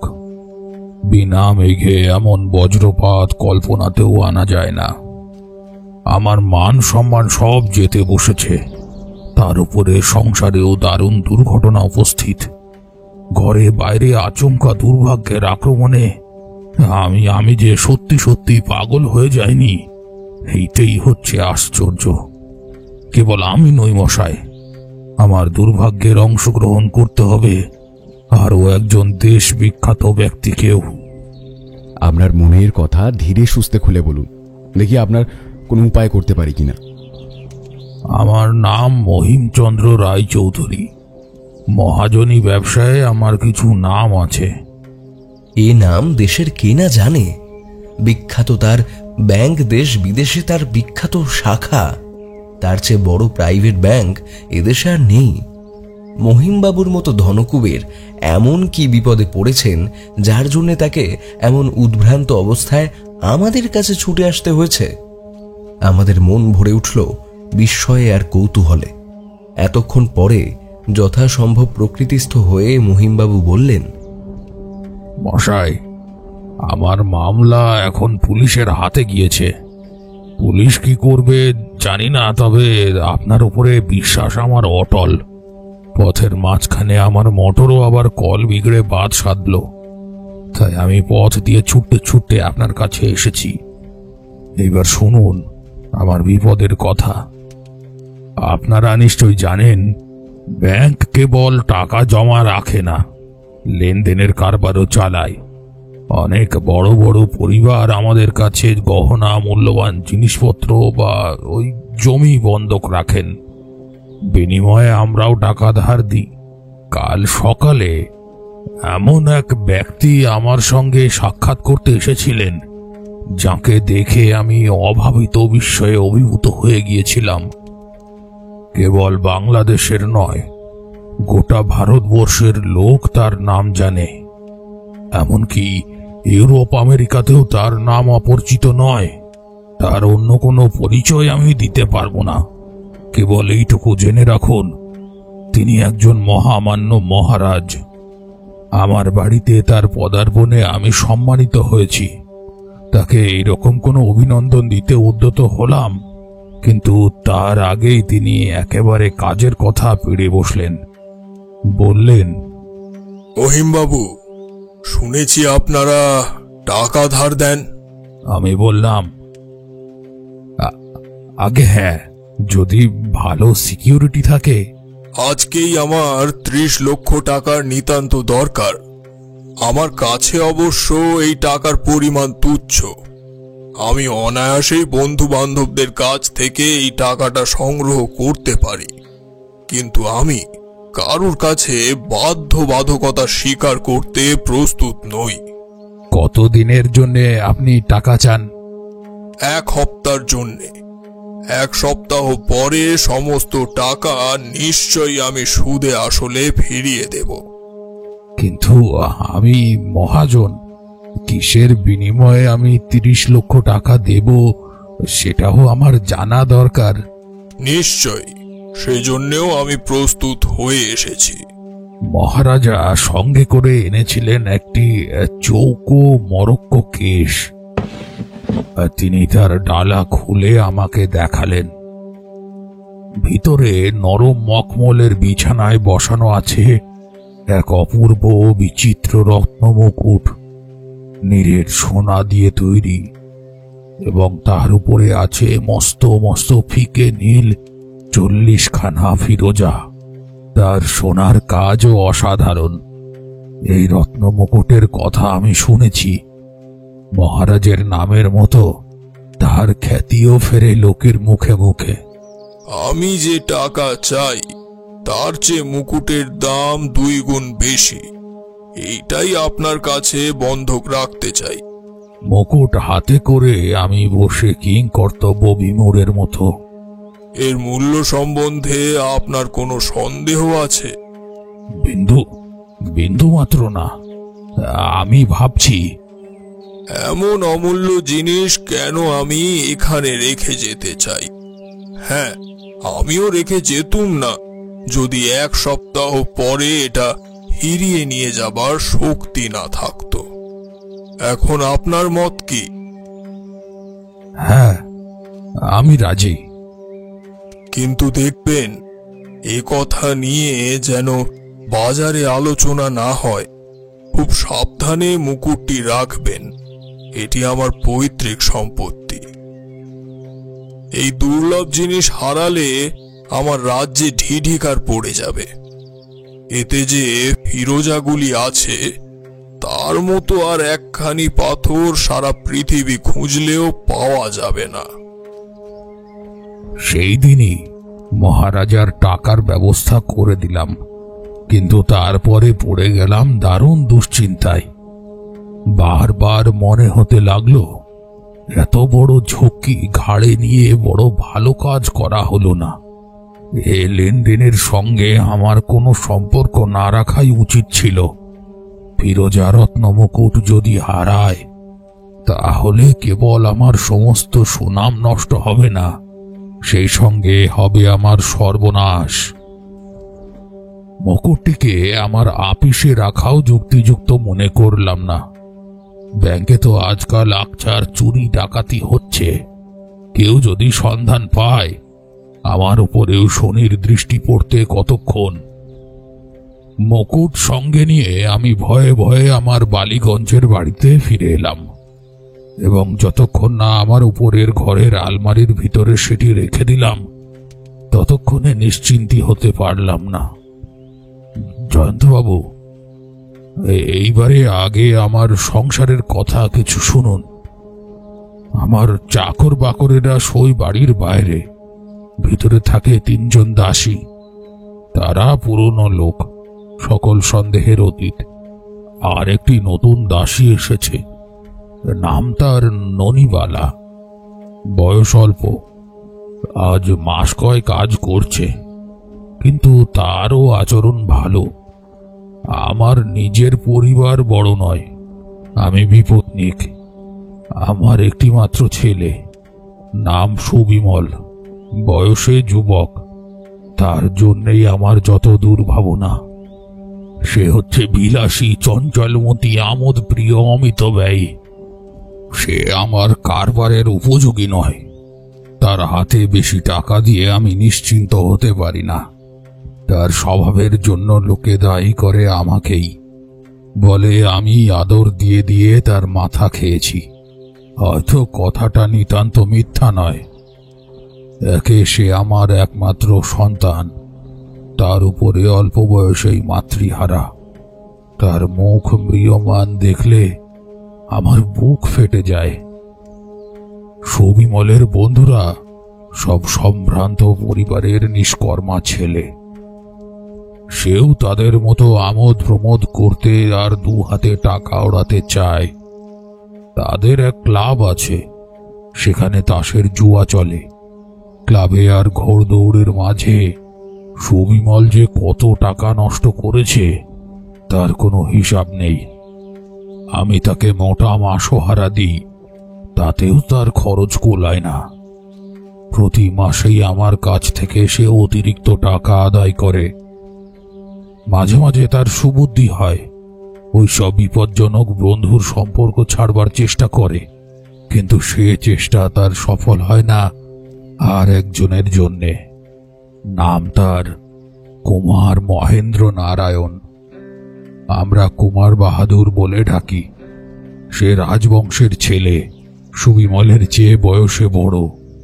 অনেক দেশে বেরিয়েছে, অনেক রকম লোকের সঙ্গে মিশেছে, কথা বলে চমৎকার, দেখতেও পরম সুন্দর। সুবিমলের উপরে তার প্রবল প্রভাব, তার কথাই সে উঠে বসে, কিন্তু তার মতামত স্বাস্থ্যকর নয়। তার ভাবভঙ্গিও আমার ভালো লাগে না। সে আমার বাড়িতে যখন তখন আসে। আমাদের অমলাও তাকে পছন্দ করে না। অমলার বয়স বেশি না হলেও লোকের চরিত্র বোঝে। এইবারে অমলার পরিচয় দিই। সে আমার এক পরলোকগত বাল্যবন্ধুর মেয়ে, আমাদেরই স্বজাতি। তার বয়স যখন 8-9 বছর, সে সময়ে তার পিতা তাকে একান্ত অসহায় অবস্থায় রেখে হঠাৎ মারা পড়েন। আমাকেই অমলার ভার গ্রহণ করতে হয়। সেই থেকেই এ বাড়িতে এসে আমার নিজের মেয়ের মতো লালিত পালিত হয়েছে।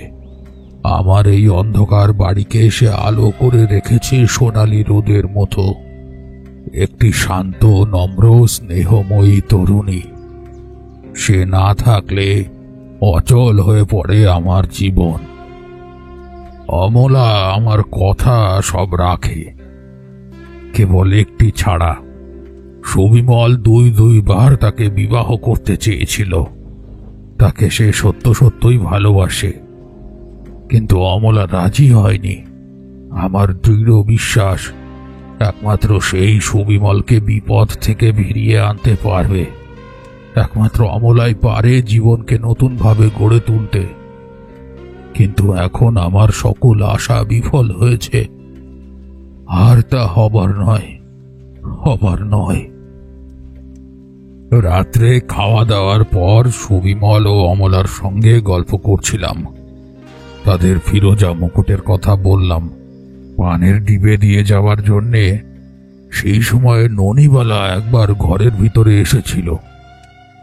সুবিমল ও অমলা দুজনেই মুকুটটা দেখবার জন্য আগ্রহ প্রকাশ করল, কিন্তু আমি রাজি হলাম না। সুবিমল জিজ্ঞাসা করল, মুকুটটা তুমি কোথায় রেখেছ? আমার শোবার ঘরের আলমারিতে। ভগবান করুন আজ রাত্রে বাড়িতে যেন চোর না আসে। আলমারির চাবি বন্ধ। যে কোনো পুরনো চাবি দিয়েই ওই আলমারিখানা খোলা যায়, বুঝলে? ছেলেবেলায় আমি নিজেই খুলেছি কতবার। কিন্তু ঘরের ভিতরে থাকবো আমি। হ্যাঁ, ঘুমিয়ে। শোবার জন্যে উপরে উঠলাম। সঙ্গে সঙ্গে এলো সুবিমল। মুখ তার গম্ভীর। আমার শোবার ঘরে ঢুকে বললে, বাবা, আমাকে 2000 টাকা দিতে পারবে? অসম্ভব, তোমাকে যথেষ্ট টাকা দেওয়া হয়েছে। জানি বাবা, এজন্যে আমার কোনো অভিযোগ নেই, কিন্তু 2000 টাকা আমার নিতান্তই দরকার।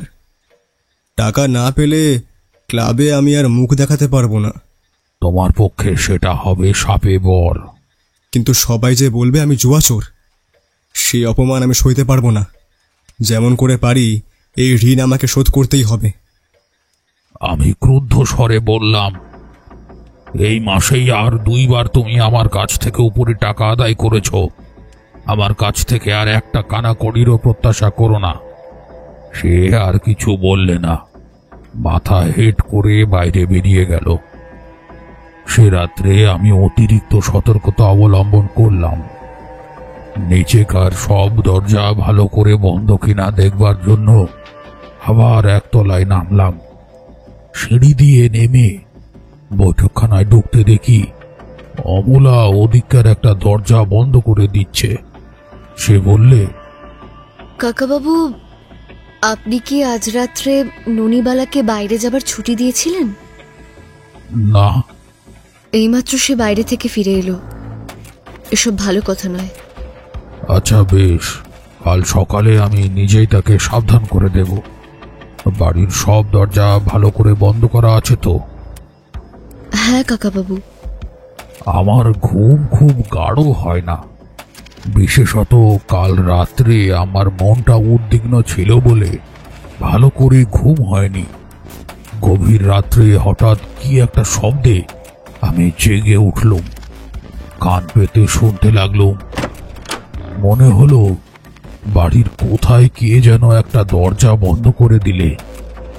তারপর সভয়ে শুনলাম পাশের ঘরে কে যেন সন্তর্পণে পা ফেলে চলে বেড়াচ্ছে। এইখানে বলে রাখা উচিত, ঘুমোবার আগে শোবার ঘরের দরজা বন্ধ করার অভ্যাস আমার ছিল না। তখন এই খাট থেকে নেমে পড়লাম।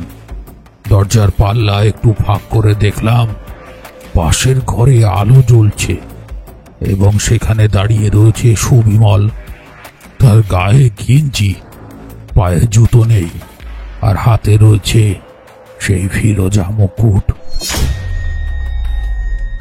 সেই মুকুটটা সজোরে মুচড়ে বা নুইয়ে ফেলবার চেষ্টা করছিল। এক লাফে পাশের ঘরে গিয়ে রাগে কাঁপতে কাঁপতে বললাম, সুবিমল, চোর, দুরাত্মা! আমি চেঁচিয়ে উঠলাম। আমার চিৎকার শুনে সে চমকে উঠল। তার হাত থেকে খসে মুকুটটা মাটির উপরে পড়ে গেল সশব্দে। তাড়াতাড়ি আমি সেটাকে তুলে নিয়ে দেখলাম 3 খণ্ডে ফিরোজা অদৃশ্য, আর একটা প্রান্ত ভাঙা। বিবর্ণ মুখে আড়ষ্ট হয়ে দাঁড়িয়েছিল সুবিমল। আমি ক্রুদ্ধ স্বরে বললাম, বদমায়েশ, তুই এটা ভেঙে ফেলেছিস। আমার মান সম্ভ্রম সব ধুলোয় লুটিয়ে দিয়েছিস। কোথায় গেল আর 3খানা পাথর? চুরি গেছে। তাকে ধাক্কা মেরে বললাম, চুরি করেছিস তুই? না। তুই কেবল চোর নোস, মিথ্যেবাদীও। আমি সচক্ষে দেখলাম আরো পাথর চুরি করার জন্য তুই মুকুটটা নিয়ে ধস্তাধস্তি করছিস। বাবা, তুমি আমাকে যথেষ্ট গালাগাল দিয়েছ। এরপরে এই বিষয় নিয়ে আমি আর কোনো কথাই বলবো না। কাল সকালেই আমি তোমার এই বাড়ি ছেড়ে চলে যাব। নিজের পায়ে ভর দিয়ে দাঁড়াবার চেষ্টা করব আমি। এইবারে ক্রোধারক্ত মুখে সে বলল, উত্তম, তবে তাই হোক। ইতিমধ্যে আমার চিৎকার শুনে গোটা বাড়ি জেগে উঠেছে। সর্বপ্রথমে সেখানে ছুটে এলো অমলা। সুবিমলের মুখ আর আমার হাতের মুকুট দেখে তার আর কিছুই বুঝতে বাকি রইল না। একটা আর্তনাদ করে সে অজ্ঞান হয়ে পড়ে গেল। সকালে পুলিশ এলো। সুবিমল বলল, বাবা, তাহলে তুমি আমাকেই চোর সাব্যস্ত করলে? তাছাড়া আর উপায় নেই। আমি নিজের চোখে অবিশ্বাস করতে পারি না। তাহলে অন্তত 5 মিনিটের জন্যে আমাকে একবার বাড়ির বাইরে যেতে দাও। বুঝেছি, তুমি সরে পড়তে চাও। তা হয় না। কেবল এক শর্তে তোমাকে আমি ক্ষমা করতে পারি। পাথর 3খানা যদি ফিরিয়ে দাও। সে বলতে বলতে চলে গেল। তোমার ক্ষমা যে চায় তাকে তুমি ক্ষমা করো। আমি কোনো ক্ষমা প্রার্থী নই। সুবিমলকে আমি পুলিশের হাতে সমর্পণ করেছি। পুলিশ কিন্তু তার কাপড় চোপড় খুঁজেও, সারা বাড়ি খানা তল্লাশ করেও পাথর 3খানা উদ্ধার করতে পারেনি। সুবিমল অস্বীকার করেনি কোনো কথা। একেবারে যেন বোবা হয়ে গিয়েছে। এই আমার দুর্ভাগ্যের কাহিনী। ভগবান, আমি এখন কি করব? এক রাত্রেই আমি আমার সম্মান, আমার বন্ধুকে রত্ন, আমার সন্তানকে হারালুম। এখন আমি কি করব? জয়ন্ত খানিকক্ষণ বসে রইল স্তব্ধভাবে। তারপর জিজ্ঞাসা করল, মহিমবাবু, আপনার বাড়িতে কি বেশি লোকের আনাগোনা আছে?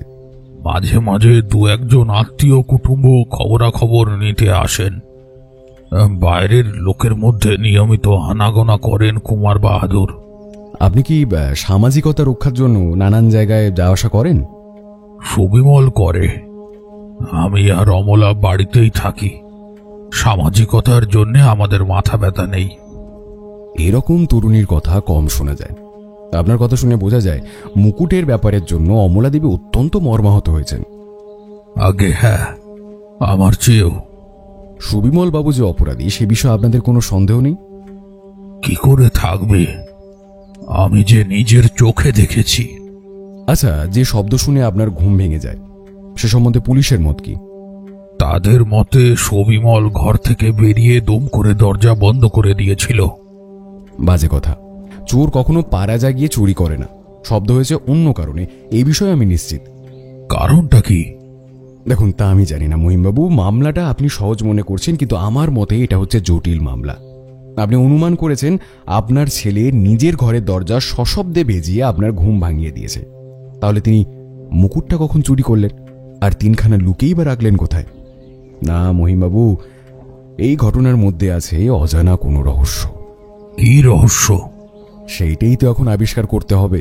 আপাতত আপনার ঠিকানা রেখে আপনি বাড়ি ফিরে যান, একটু পরেই আমরা ঘটনাস্থলে গিয়ে হাজির হব।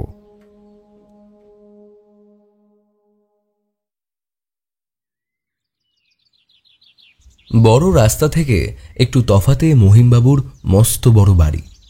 সামনে খানিকটা খোলা জমি, ডান দিকে একটি ছোট কাঁচা রাস্তা। বাড়ির দুটো ফটক, একটি বড় একটি ছোট। বড় ফটকটি বাড়ির সামনের দিকে এবং দ্বিতীয়টিকে বলা চলে খিড়কির ফটক। তার ভিতর থেকে বেরিয়ে এলে ব্যবহার করতে হয় কাঁচা রাস্তাটি। বড় ফটকের সামনে দাঁড়িয়ে আমাদের জন্য অপেক্ষা করছিলেন স্বয়ং মহিমবাবু। মানিক, তুমি খানিকক্ষণ মহিমবাবুর সঙ্গে আলাপ করো, আমি আগে বাড়ির চারদিকটা ঘুরে দেখে আসি। মহিমবাবু আমাকে নিয়ে গেলেন তার বৈঠকখানায়। তার মুখে দুশ্চিন্তার চিহ্ন। কথাবার্তা বড় একটা হলো না। মিনিট কয়েক পর ঘরের ভিতর প্রবেশ করলেন একটি তরুণী, সুদর্শনা, সুগঠনা, কিন্তু তার চোখের ভাব আর্ত, মুখ একেবারে পাণ্ডুর। দেহখানি দেখলেও বোধ হয় দুঃখের ভার সইতে না পেরে এখনই তা ভেঙে পড়বে। আন্দাজে বুঝলুম ইনি হচ্ছেন অমলা দেবী। অমলা দেবী আমার দিকে ফিরেও তাকালেন না। একেবারে মহিমবাবুর কাছে গিয়ে তার একখানি হাত ধরে বললেন, কাকাবাবু, সুবিমলদাকে তুমি ছেড়ে দিতে বলেছ তো?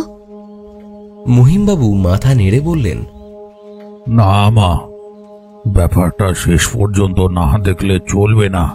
না কাকাবাবু, আমি বলছি তিনি নির্দোষ। তাহলে অপরাধী কে? আমি জানি না, কিন্তু সুবিমলদা যে পুলিশের হাতে একথা তো কল্পনা করা যায় না কাকাবাবু। সুবিমলকে তুমি ভালোবাসো, তাই আমার কথা মানতে পারছো না। কেবল পুলিশ নয়, আমি আর এক ভদ্রলোককেও মামলাটা তদারক করার জন্য নিয়ে এসেছি। আমার দিকে ফিরে অমলা বললেন, এই ভদ্রলোক? না, ওর বন্ধু। আমি তাকে কাঁচা রাস্তার ভিতরে ঢুকতে দেখেছি। ভুরু কুচকে অমলা বললেন, কাঁচা রাস্তায়? সেখানে পাবার কি আছে? ওই যে আরেক ভদ্রলোক আসছেন কাকাবাবু, উনি কি তিনি? হ্যাঁ মা। জয়ন্ত ঘরে ঢুকে পাঁপোছের উপর পা ঘষে জুতোর কাদা তুলে ফেলতে লাগলো। অমলা তার কাছে গিয়ে বলল, আমার সুবিমলদা নিশ্চয়ই এ কাজ করেনি, কি বলেন? জয়ন্ত হাসি মুখে বলল, আপনার কথা সত্যি হলে খুশি হব। আপনি বুঝি অমলা দেবী? আপনাকে দু একটা প্রশ্ন করব। নিশ্চয়ই। গেল রাত্রে আপনি কোনো শব্দ শোনেননি? কিছু না, কাকাবাবুর গলা শুনে আমি ঘর থেকে বেরিয়ে এসেছিলাম। কাল রাত্রে বাড়ির সব দরজা ভেতর থেকে বন্ধ ছিল? হ্যাঁ। আজ সকালেও কোনো দরজা খোলা ছিল না? না। আপনাদের নতুন দাসী রাত্রে বাড়ির বাইরে গিয়েছিল? হ্যাঁ, কাকাবাবু আমাদের কাছে যখন মুকুটের কথা বলছিলেন তখন সে ঘরের ভিতরে পানির ডিবে দিতে এসেছিল। তাহলে আপনার সন্দেহ হচ্ছে ননিবালা মুকুটের খবর বাইরের আর কারুকে দিতে গিয়েছিল। মহিমবাবু অধীর স্বরে বলে উঠলেন, এসব প্রশ্নের মানে হয় না। আমি নিজে দেখেছি মুকুট ছিল সুবিমলের হাতে। একটু অপেক্ষা করুন মহিমবাবু, ওসব কথা পরে হবে। অমলা দেবী, আপনি ননিবালাকে খিড়কির ফটক দিয়ে ফিরে আসতে দেখেছেন? হ্যাঁ, ফটকের বাইরে ছায়ার মতো একটা লোককেও দাঁড়িয়ে থাকতে দেখেছি। সে কে হতে পারে? এ পাড়ার মুদির ছেলে, নাম কাঙালি চরণ, ননিবালাকে বিয়ে করতে চায়। সে বোধহয় ফটকের বাঁ পাশে দাঁড়িয়েছিল। হ্যাঁ। তার একটা পা কাঠের?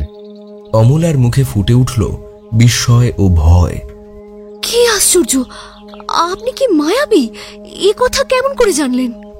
অমলাকে কোনো উত্তর না দিয়ে জয়ন্ত ফিরে দাঁড়িয়ে বলল, মহিমবাবু, এইবারে আমি আপনার শোবার ঘরটা দেখতে চাই। না না, আরেকটা কথা, এই বৈঠকখানে দেখছি 3টে দরজা রয়েছে। যে দরজা দিয়ে আমি ঢুকলাম ওটা দিয়ে বাইরের লোক এখানে আসে। দ্বিতীয় দরজা দিয়ে কোথায় যাওয়া যায়? বাড়ির ভিতর মহলে। আর ওই দরজাটা? ওটা দিয়ে বেরিয়ে বাগান পেরিয়ে খিড়কির ফটকের দিকে যাওয়া যায়। জয়ন্ত সেই দিকে এগিয়ে গেল। পকেট থেকে আতশ কাচ বার করে দরজার চৌকাঠের তলাটা অল্পক্ষণ পরীক্ষা করে বলল, এইবার উপরে চলুন। মহিমবাবুর শোবার ঘরটি মাঝারি। একখানি খাট, একটি ড্রেসিং টেবিল, একটি আলমারি ও খান্দুই চেয়ার ছাড়া সেখানে আর কোনো আসবাব নেই। জয়ন্ত বলল, মুকুট আছে ওই আলমারিতে? হ্যাঁ। মহিমবাবুর কাছ থেকে চাবি নিয়ে আলমারি খুলে জয়ন্ত বললে, খোলার সময় কোনো শব্দ হয় না, এই জন্যই আপনার ঘুম ভাঙেনি। জয়ন্ত মরক্কো কেসের ভিতর থেকে মুকুটটি বার করে বিছানার উপরে স্থাপন করলে।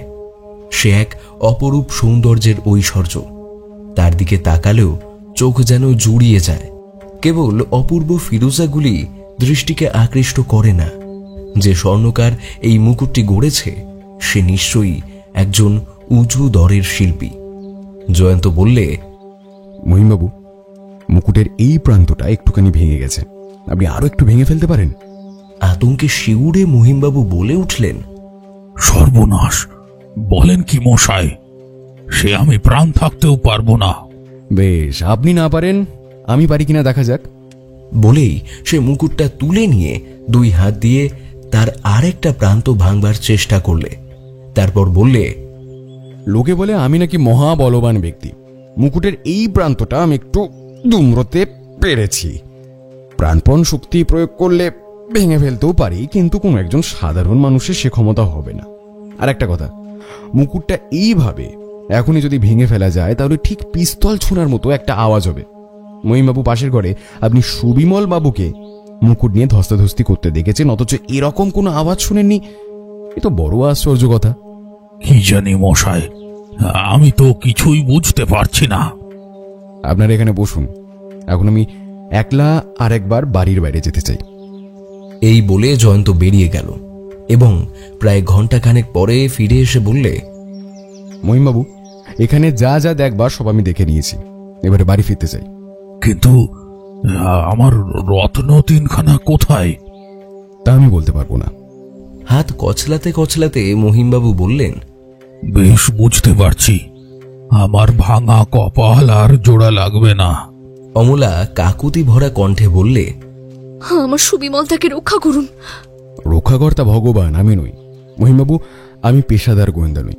কাজ করি শখের খাতিরে, কিন্তু আমি পারিশ্রমিক নেব না বটে, তবে চূড়াই পাথর 3খানা ফিরে পেতে হলে আপনাকে কিছু অর্থ ব্যয় করতে হবে। মহিমবাবু উচ্ছ্বসিত কণ্ঠে বলে উঠলেন, ভগবানকে ধন্যবাদ। তাহলে সেগুলো ফিরে পাওয়ার সম্ভাবনা আছে? বলুন বলুন, আমাকে কত টাকা দিতে হবে?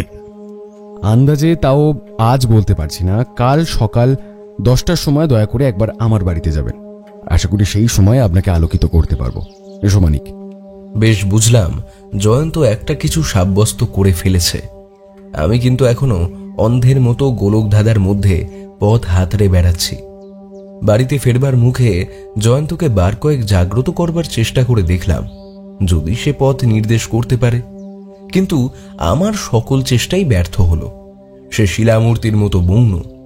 বাড়িতে এসে জয়ন্ত নিজের ঘরের ভিতরে ঢুকে গেল। আধ ঘন্টা পর সে যখন আবার বেরিয়ে এলো, তখন একেবারে বদলে গেছে তার চেহারা। চুলগুলো উস্কো খুস্কো, রুক্ষ, বাগালে একটা আব, কানে গোজা একটা বিড়ি, গায়ে আধ ময়লা মের যায়, পরনে রঙিন ছিটের লুঙ্গি, পায়ে বাটা কোম্পানির ছেঁড়া ও কাদামাখা রবারের জুতো, 1 নম্বরের ভবঘুরের মূর্তি। অবাক হয়ে তার দিকে তাকিয়ে রইলাম। জয়ন্ত হাসতে হাসতে বলল, এইরকম লোকের মুখে কিরকম গান মানায় বলো তো? এই গানটা কি চলবে? বলেই গুনগুন করে প্রথম 2 লাইন গাইল। ও আমার কমলা লেবু প্রাণ, সিলেতেতে জন্ম তোমার, বেলেঘাটায় স্থান। আমাদের বাড়ি? এই বেশে কোথায় যাচ্ছ হে? আমি তো কিছুই বুঝতে পারছি না। ভবঘুরে যেখানে যায় রাস্তায় মধু ও মধুসূদন। ডাক শুনে মধুর আবির্ভাব। সারাদিনটাই হয়তো পথে পথে টোটো করে ঘুরে মরতে হবে, কিন্তু উদর দেশ তো ততক্ষণ শূন্য থাকতে রাজি হবে না ভাইয়া। চটপট খান কয় শশার আর চিকেন স্যান্ডউইচ বানিয়ে কাগজে মুড়ে দিয়ে যাও তো। জয়ন্ত বেরিয়ে গেল এবং ফিরে এলো বেলা 5টার সময়। হাতে তার ঝুলছে দড়ি দিয়ে বাঁধা এক জোড়া পুরনো লপেটা জুতো। মুখ তার হাসি খুশি। আমি তখন চা পান করতে বসেছি। জয়ন্ত আমার সঙ্গে যোগ দিল, বলল, আবার বেরিয়ে পড়বার জন্য এখানে এসেছি, এক বেলা চা খেয়ে উঠব। আবার যাবে কোথায়? বালিগঞ্জের এখানে সেখানে। আমার জন্য অপেক্ষা করো না, ফিরতে রাত হতে পারে। খবর আশাপ্রদ তো? মন্দ নয়। অভিযোগ করবার কিছুই নেই। দুপুরে মহিমবাবুদের পাড়াতেও গিয়েছিলাম, কিন্তু তার বাড়ির ভেতরে ঢুকিনি। ভারী মনের মতো মামলা, কাজ করে খুশি আছি। কিন্তু যাক, এখন আমার গাল গল্প করার সময় নেই। এখনই আবার সম্ভ্রান্ত সমাজে প্রবেশ করার জন্য বেশ পরিবর্তন করতে হবে। জয়ন্তর হাসি মুখ, নৃত্যশীল চোখ ও স্ফূর্তি ভরা হাবভাব দেখে বেশ বোঝা গেল মামলাটার সুরাহা হতে আর দেরি নেই। সে স্নান করে জামা কাপড় বদলে আবার বেরিয়ে গেল ভদ্রবেশে। তারপর মধ্যরাত্রি পর্যন্ত অপেক্ষা করেও যখন তার কোনো সাড়া পেলাম না, তখন আমি শুতে গেলাম। এমনই তার স্বভাব। কখনো কখনো সে দিনের পর দিন অনুপস্থিত থাকে, সুতরাং তার জন্যে আমার কোনোই দুর্ভাবনা হলো না। কত রাত্রে এসে ফিরে এসেছে জানি না, কিন্তু সকালবেলায় চায়ের আসরে এসে দেখি টেবিলের সামনে পেয়ালা হাতে করে বসে রয়েছে জয়ন্ত। একেবারে ফিটফাট তাজা চেহারা। জয়ন্ত বললে, এইবারে খবরের কাগজ পড়ে শোনা। কাগজ পড়তে পড়তে বাজলো বেলা 10টা। জয়ন্ত বললে, এই মহিমবাবুর আসবার সময় হয়েছে। সদর দরজার সামনে একখানা মোটর দাঁড়ানোর শব্দ হলো। অবিলম্বে মহিমবাবুর প্রবেশ। এক রাত্রেই তার মূর্তির পরিবর্তন দেখে আমি চমকিত হলুম। তার মাথার চুলে যেন আরো বেশি পাত ধরেছে, চোখ গাল বসা বসা, দেহ একেবারে যেন ভেঙে পড়তে চায়। তাড়াতাড়ি তার দিকে একখানা চেয়ার এগিয়ে দিলাম। অতি পরিশ্রান্তের মতো তিনি ধপাস করে বসে পড়লেন। থেমে থেমে ভগ্ন স্বরে তিনি বললেন, কি পাপ করেছি যে এত দায়ে ঠেকছি। 2 দিন আগেও আমার সুখের সীমা ছিল না, আর আজ আমি দুনিয়ায় একা। আমার সম্মান পর্যন্ত নেই। এক দুর্ভাগ্যের পর আসছে আর এক দুর্ভাগ্য।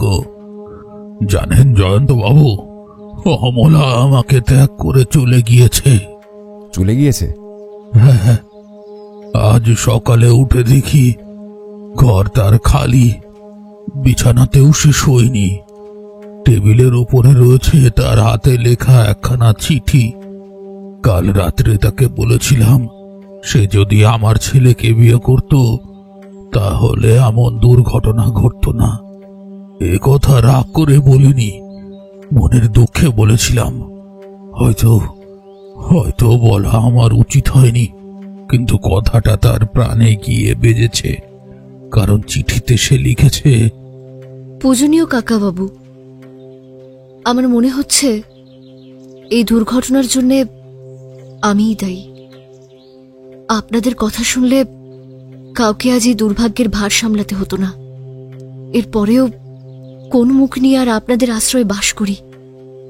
তাই চিরদিনের জন্য আমি বিদায় গ্রহণ করলাম। আমার ভবিষ্যতের জন্য ভাববেন না, কারণ সে সম্বন্ধে আমি নিশ্চিন্ত হয়েছি। আর দয়া করে আমায় খোঁজাখুঁজি করবেন না, কারণ সেটা করলে আপনি ব্যর্থ হবেন। আমি মরি আর বাঁচি আমাকে আপনার একান্ত বলেই জানবেন। ইতি প্রণতা অমলা। এই চিঠির অর্থ কি জয়ন্ত বাবু? অমলা কি আত্মহত্যা করতে চায়? না মহিমবাবু, অমলা দেবী মোটেই আত্মহত্যা করবেন না। সমস্যা এর চেয়ে ভালো সমাধান হতে পারে না। আপনার মনে হচ্ছে আপনার বিপদের মেঘ এইবারে কেটে যাবে। জয়ন্তর কথা শুনেই মহিমবাবু চেয়ারের উপরে সোজা হয়ে উঠে বসে বললেন, বিপদের মেঘ কেটে যাবে? আপনি নিশ্চয়ই সব জানতে পেরেছেন। কোথায় কোথায় মুকুটের সেই ভাঙা অংশ? তার জন্য আপনি কত টাকা ব্যয় করতে পারেন? আগে মান, তারপর টাকা। তার বিনিময়ে আমার সমস্ত সম্পত্তি দিতে পারি। অতটা বেশি অগ্রসর হবার দরকার নেই মহিমবাবু। প্রত্যেকখানা পাথরের জন্য 10,000 টাকা দিলেই চলবে। 10,000 কেন? আমি 20,000 করে টাকা দিতে প্রস্তুত। বাড়াবাড়ি করে লাভ নেই। আপনার কাছে কলম আর চেক বই আছে? বেশ, 3খানা পাথরের জন্য দিন, তবে 30,000 টাকা। হতভম্বের মতো মহিমবাবু কথা মতো কাজ করলেন। জয়ন্ত দেরাজ খুলে বার করলে একখানা 3 কোনা সোনার উপরে বসানো 3খানি ফিরোজা। বিপুল উল্লাসে চিৎকার করে 2 হাতে জিনিসটাকে চেপে ধরে মহিমবাবু বলে উঠলেন, আরানিধি, আপনি খুঁজে পেয়েছেন।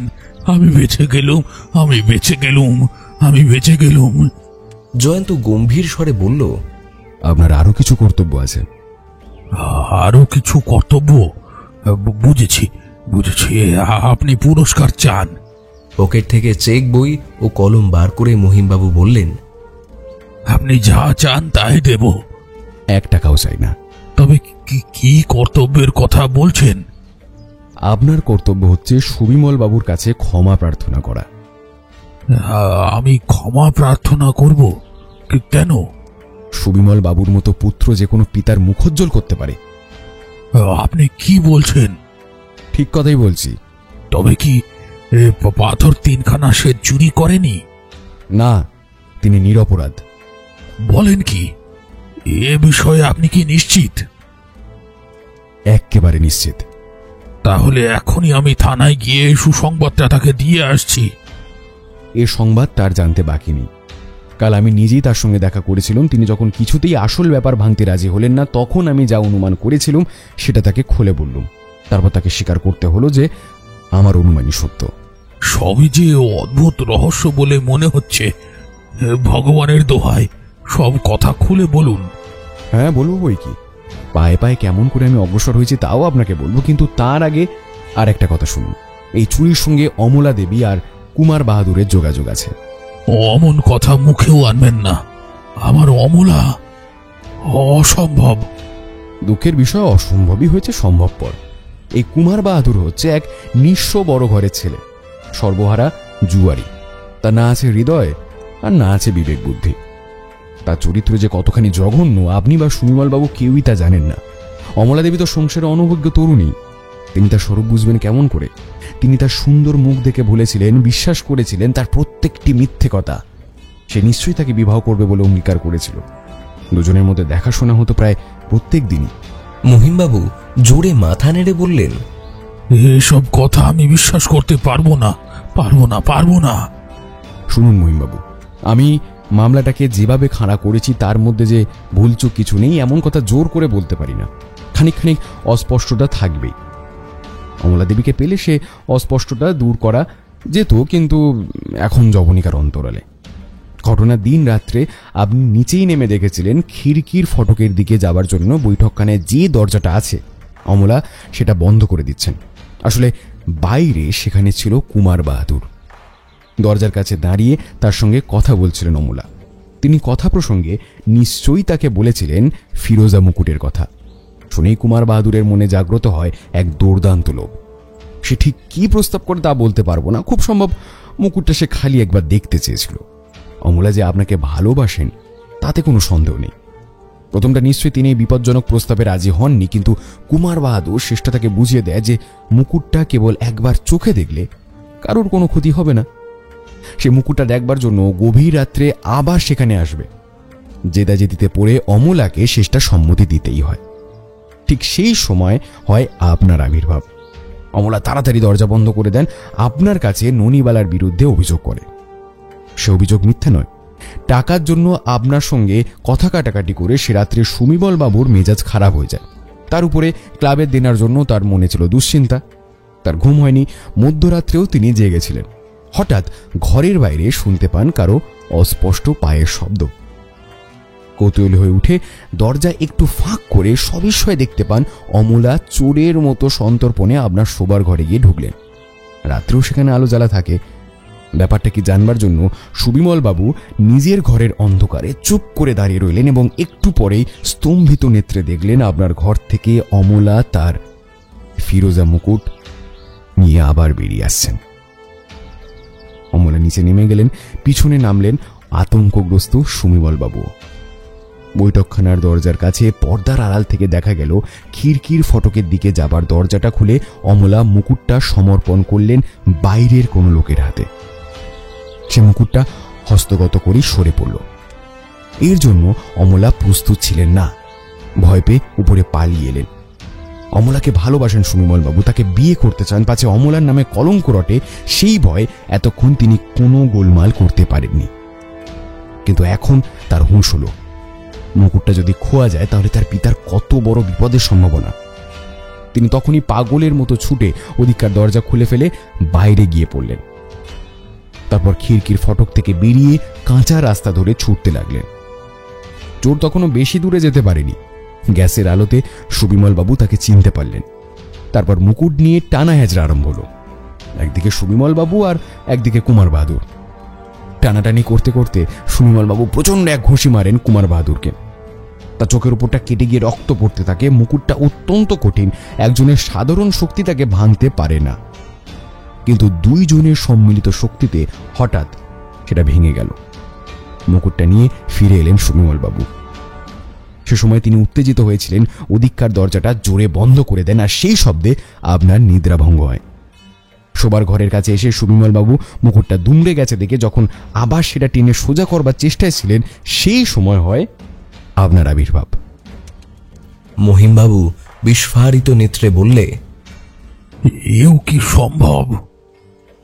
জয়ন্ত বললে, যখন তার প্রাপ্য সাধুবাদ তখন দিলেন আপনি তাকে গালাগালি আর চোর বদনাম। তার রাগ আর অভিমান হওয়ার খুব স্বাভাবিক। তার উপর তিনি যাকে অত্যন্ত ভালোবাসেন সে অমলাকে না জড়িয়ে তার পক্ষে কোনো কথা বলা ছিল অসম্ভব। এই জন্যই তিনি করেছিলেন মৌনব্রত অবলম্বন। যেমন করে হোক অমলাকে তিনি কুৎসিত কলঙ্কের কালিমা থেকে বাঁচাতে চেয়েছিলেন। ও বুঝেছি, তার সব কথা ফাঁস হয়ে গেছে ভেবে মুকুট দেখেই অমলা অজ্ঞান হয়ে গিয়েছিল। কি নির্বোধ আমি! ধরা পড়বার পর সুবিমল 5 মিনিটের জন্য বাইরে বেরিয়ে যেতে চেয়েছিল কেন তা বুঝতে পেরেছি। 3খানা পাথর পাওয়া যাচ্ছে না শুনে সে চেয়েছিল সেগুলো খুঁজে আনতে। তখন তাকে অবিশ্বাস করে আমি কি অবিচারই করেছি। জয়ন্ত বলতে লাগলো, এত সহজে মামলাটা রহস্যভেদ করতে পারলাম কেন জানেন? মেঘ আর বৃষ্টির জন্য। কয়েকদিন ধরে বৃষ্টি হয়েছে, রাস্তায় পাতা কাদার আস্তরণ। তারপর পরশু থেকে বৃষ্টি থেমেছে বটে, কিন্তু কাল পর্যন্ত আকাশ ছিল মেঘে আচ্ছন্ন। রোদ ওঠেনি বলে রাস্তার কাদা শুকায়নি।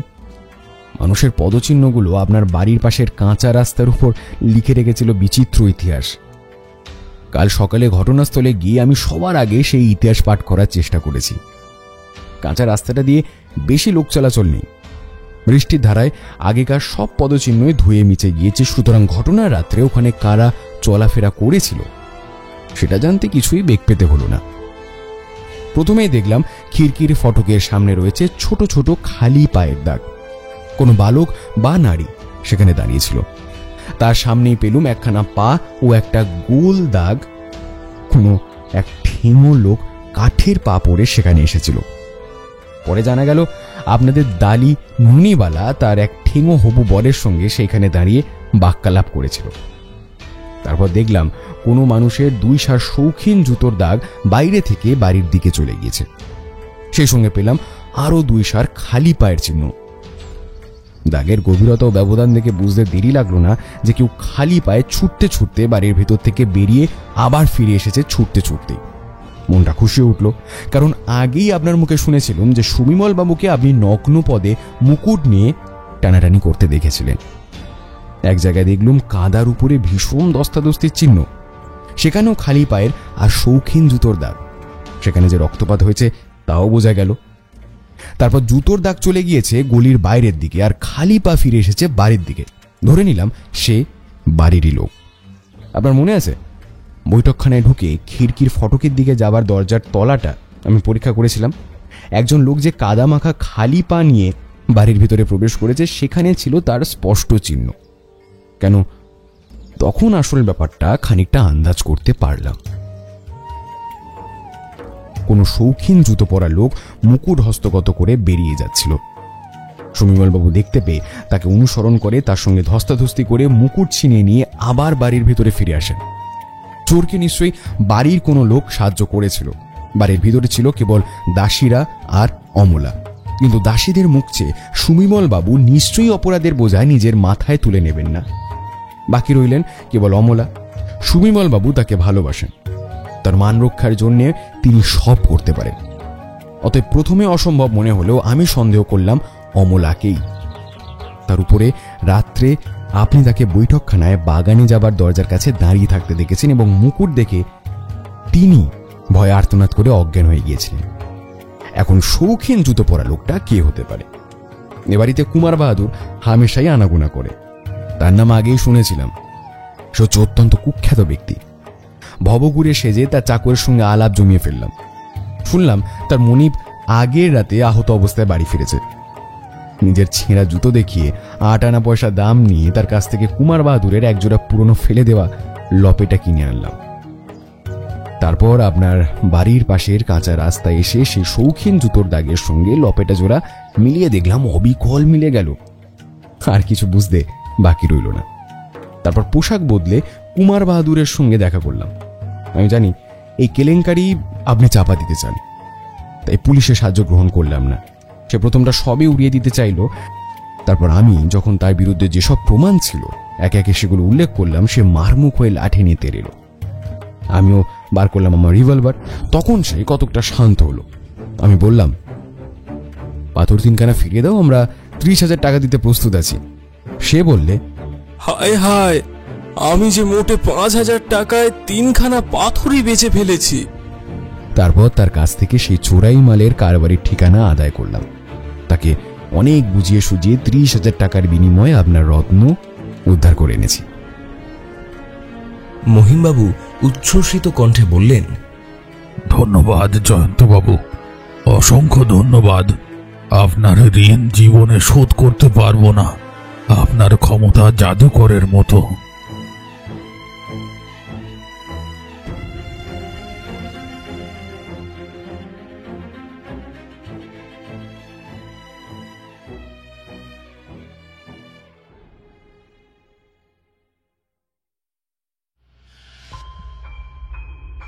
আপনারা এতক্ষণ শুনছিলেন লেখক হেমেন্দ্র কুমার রায়ের লেখা জয়ন্ত মানিকের রহস্য রোমাঞ্চ কাহিনী ফিরোজা মুকুট রহস্য। তাহলে কেমন লাগলো আমাদের আজকের নিবেদন? জানাতে ভুলবেন না কিন্তু।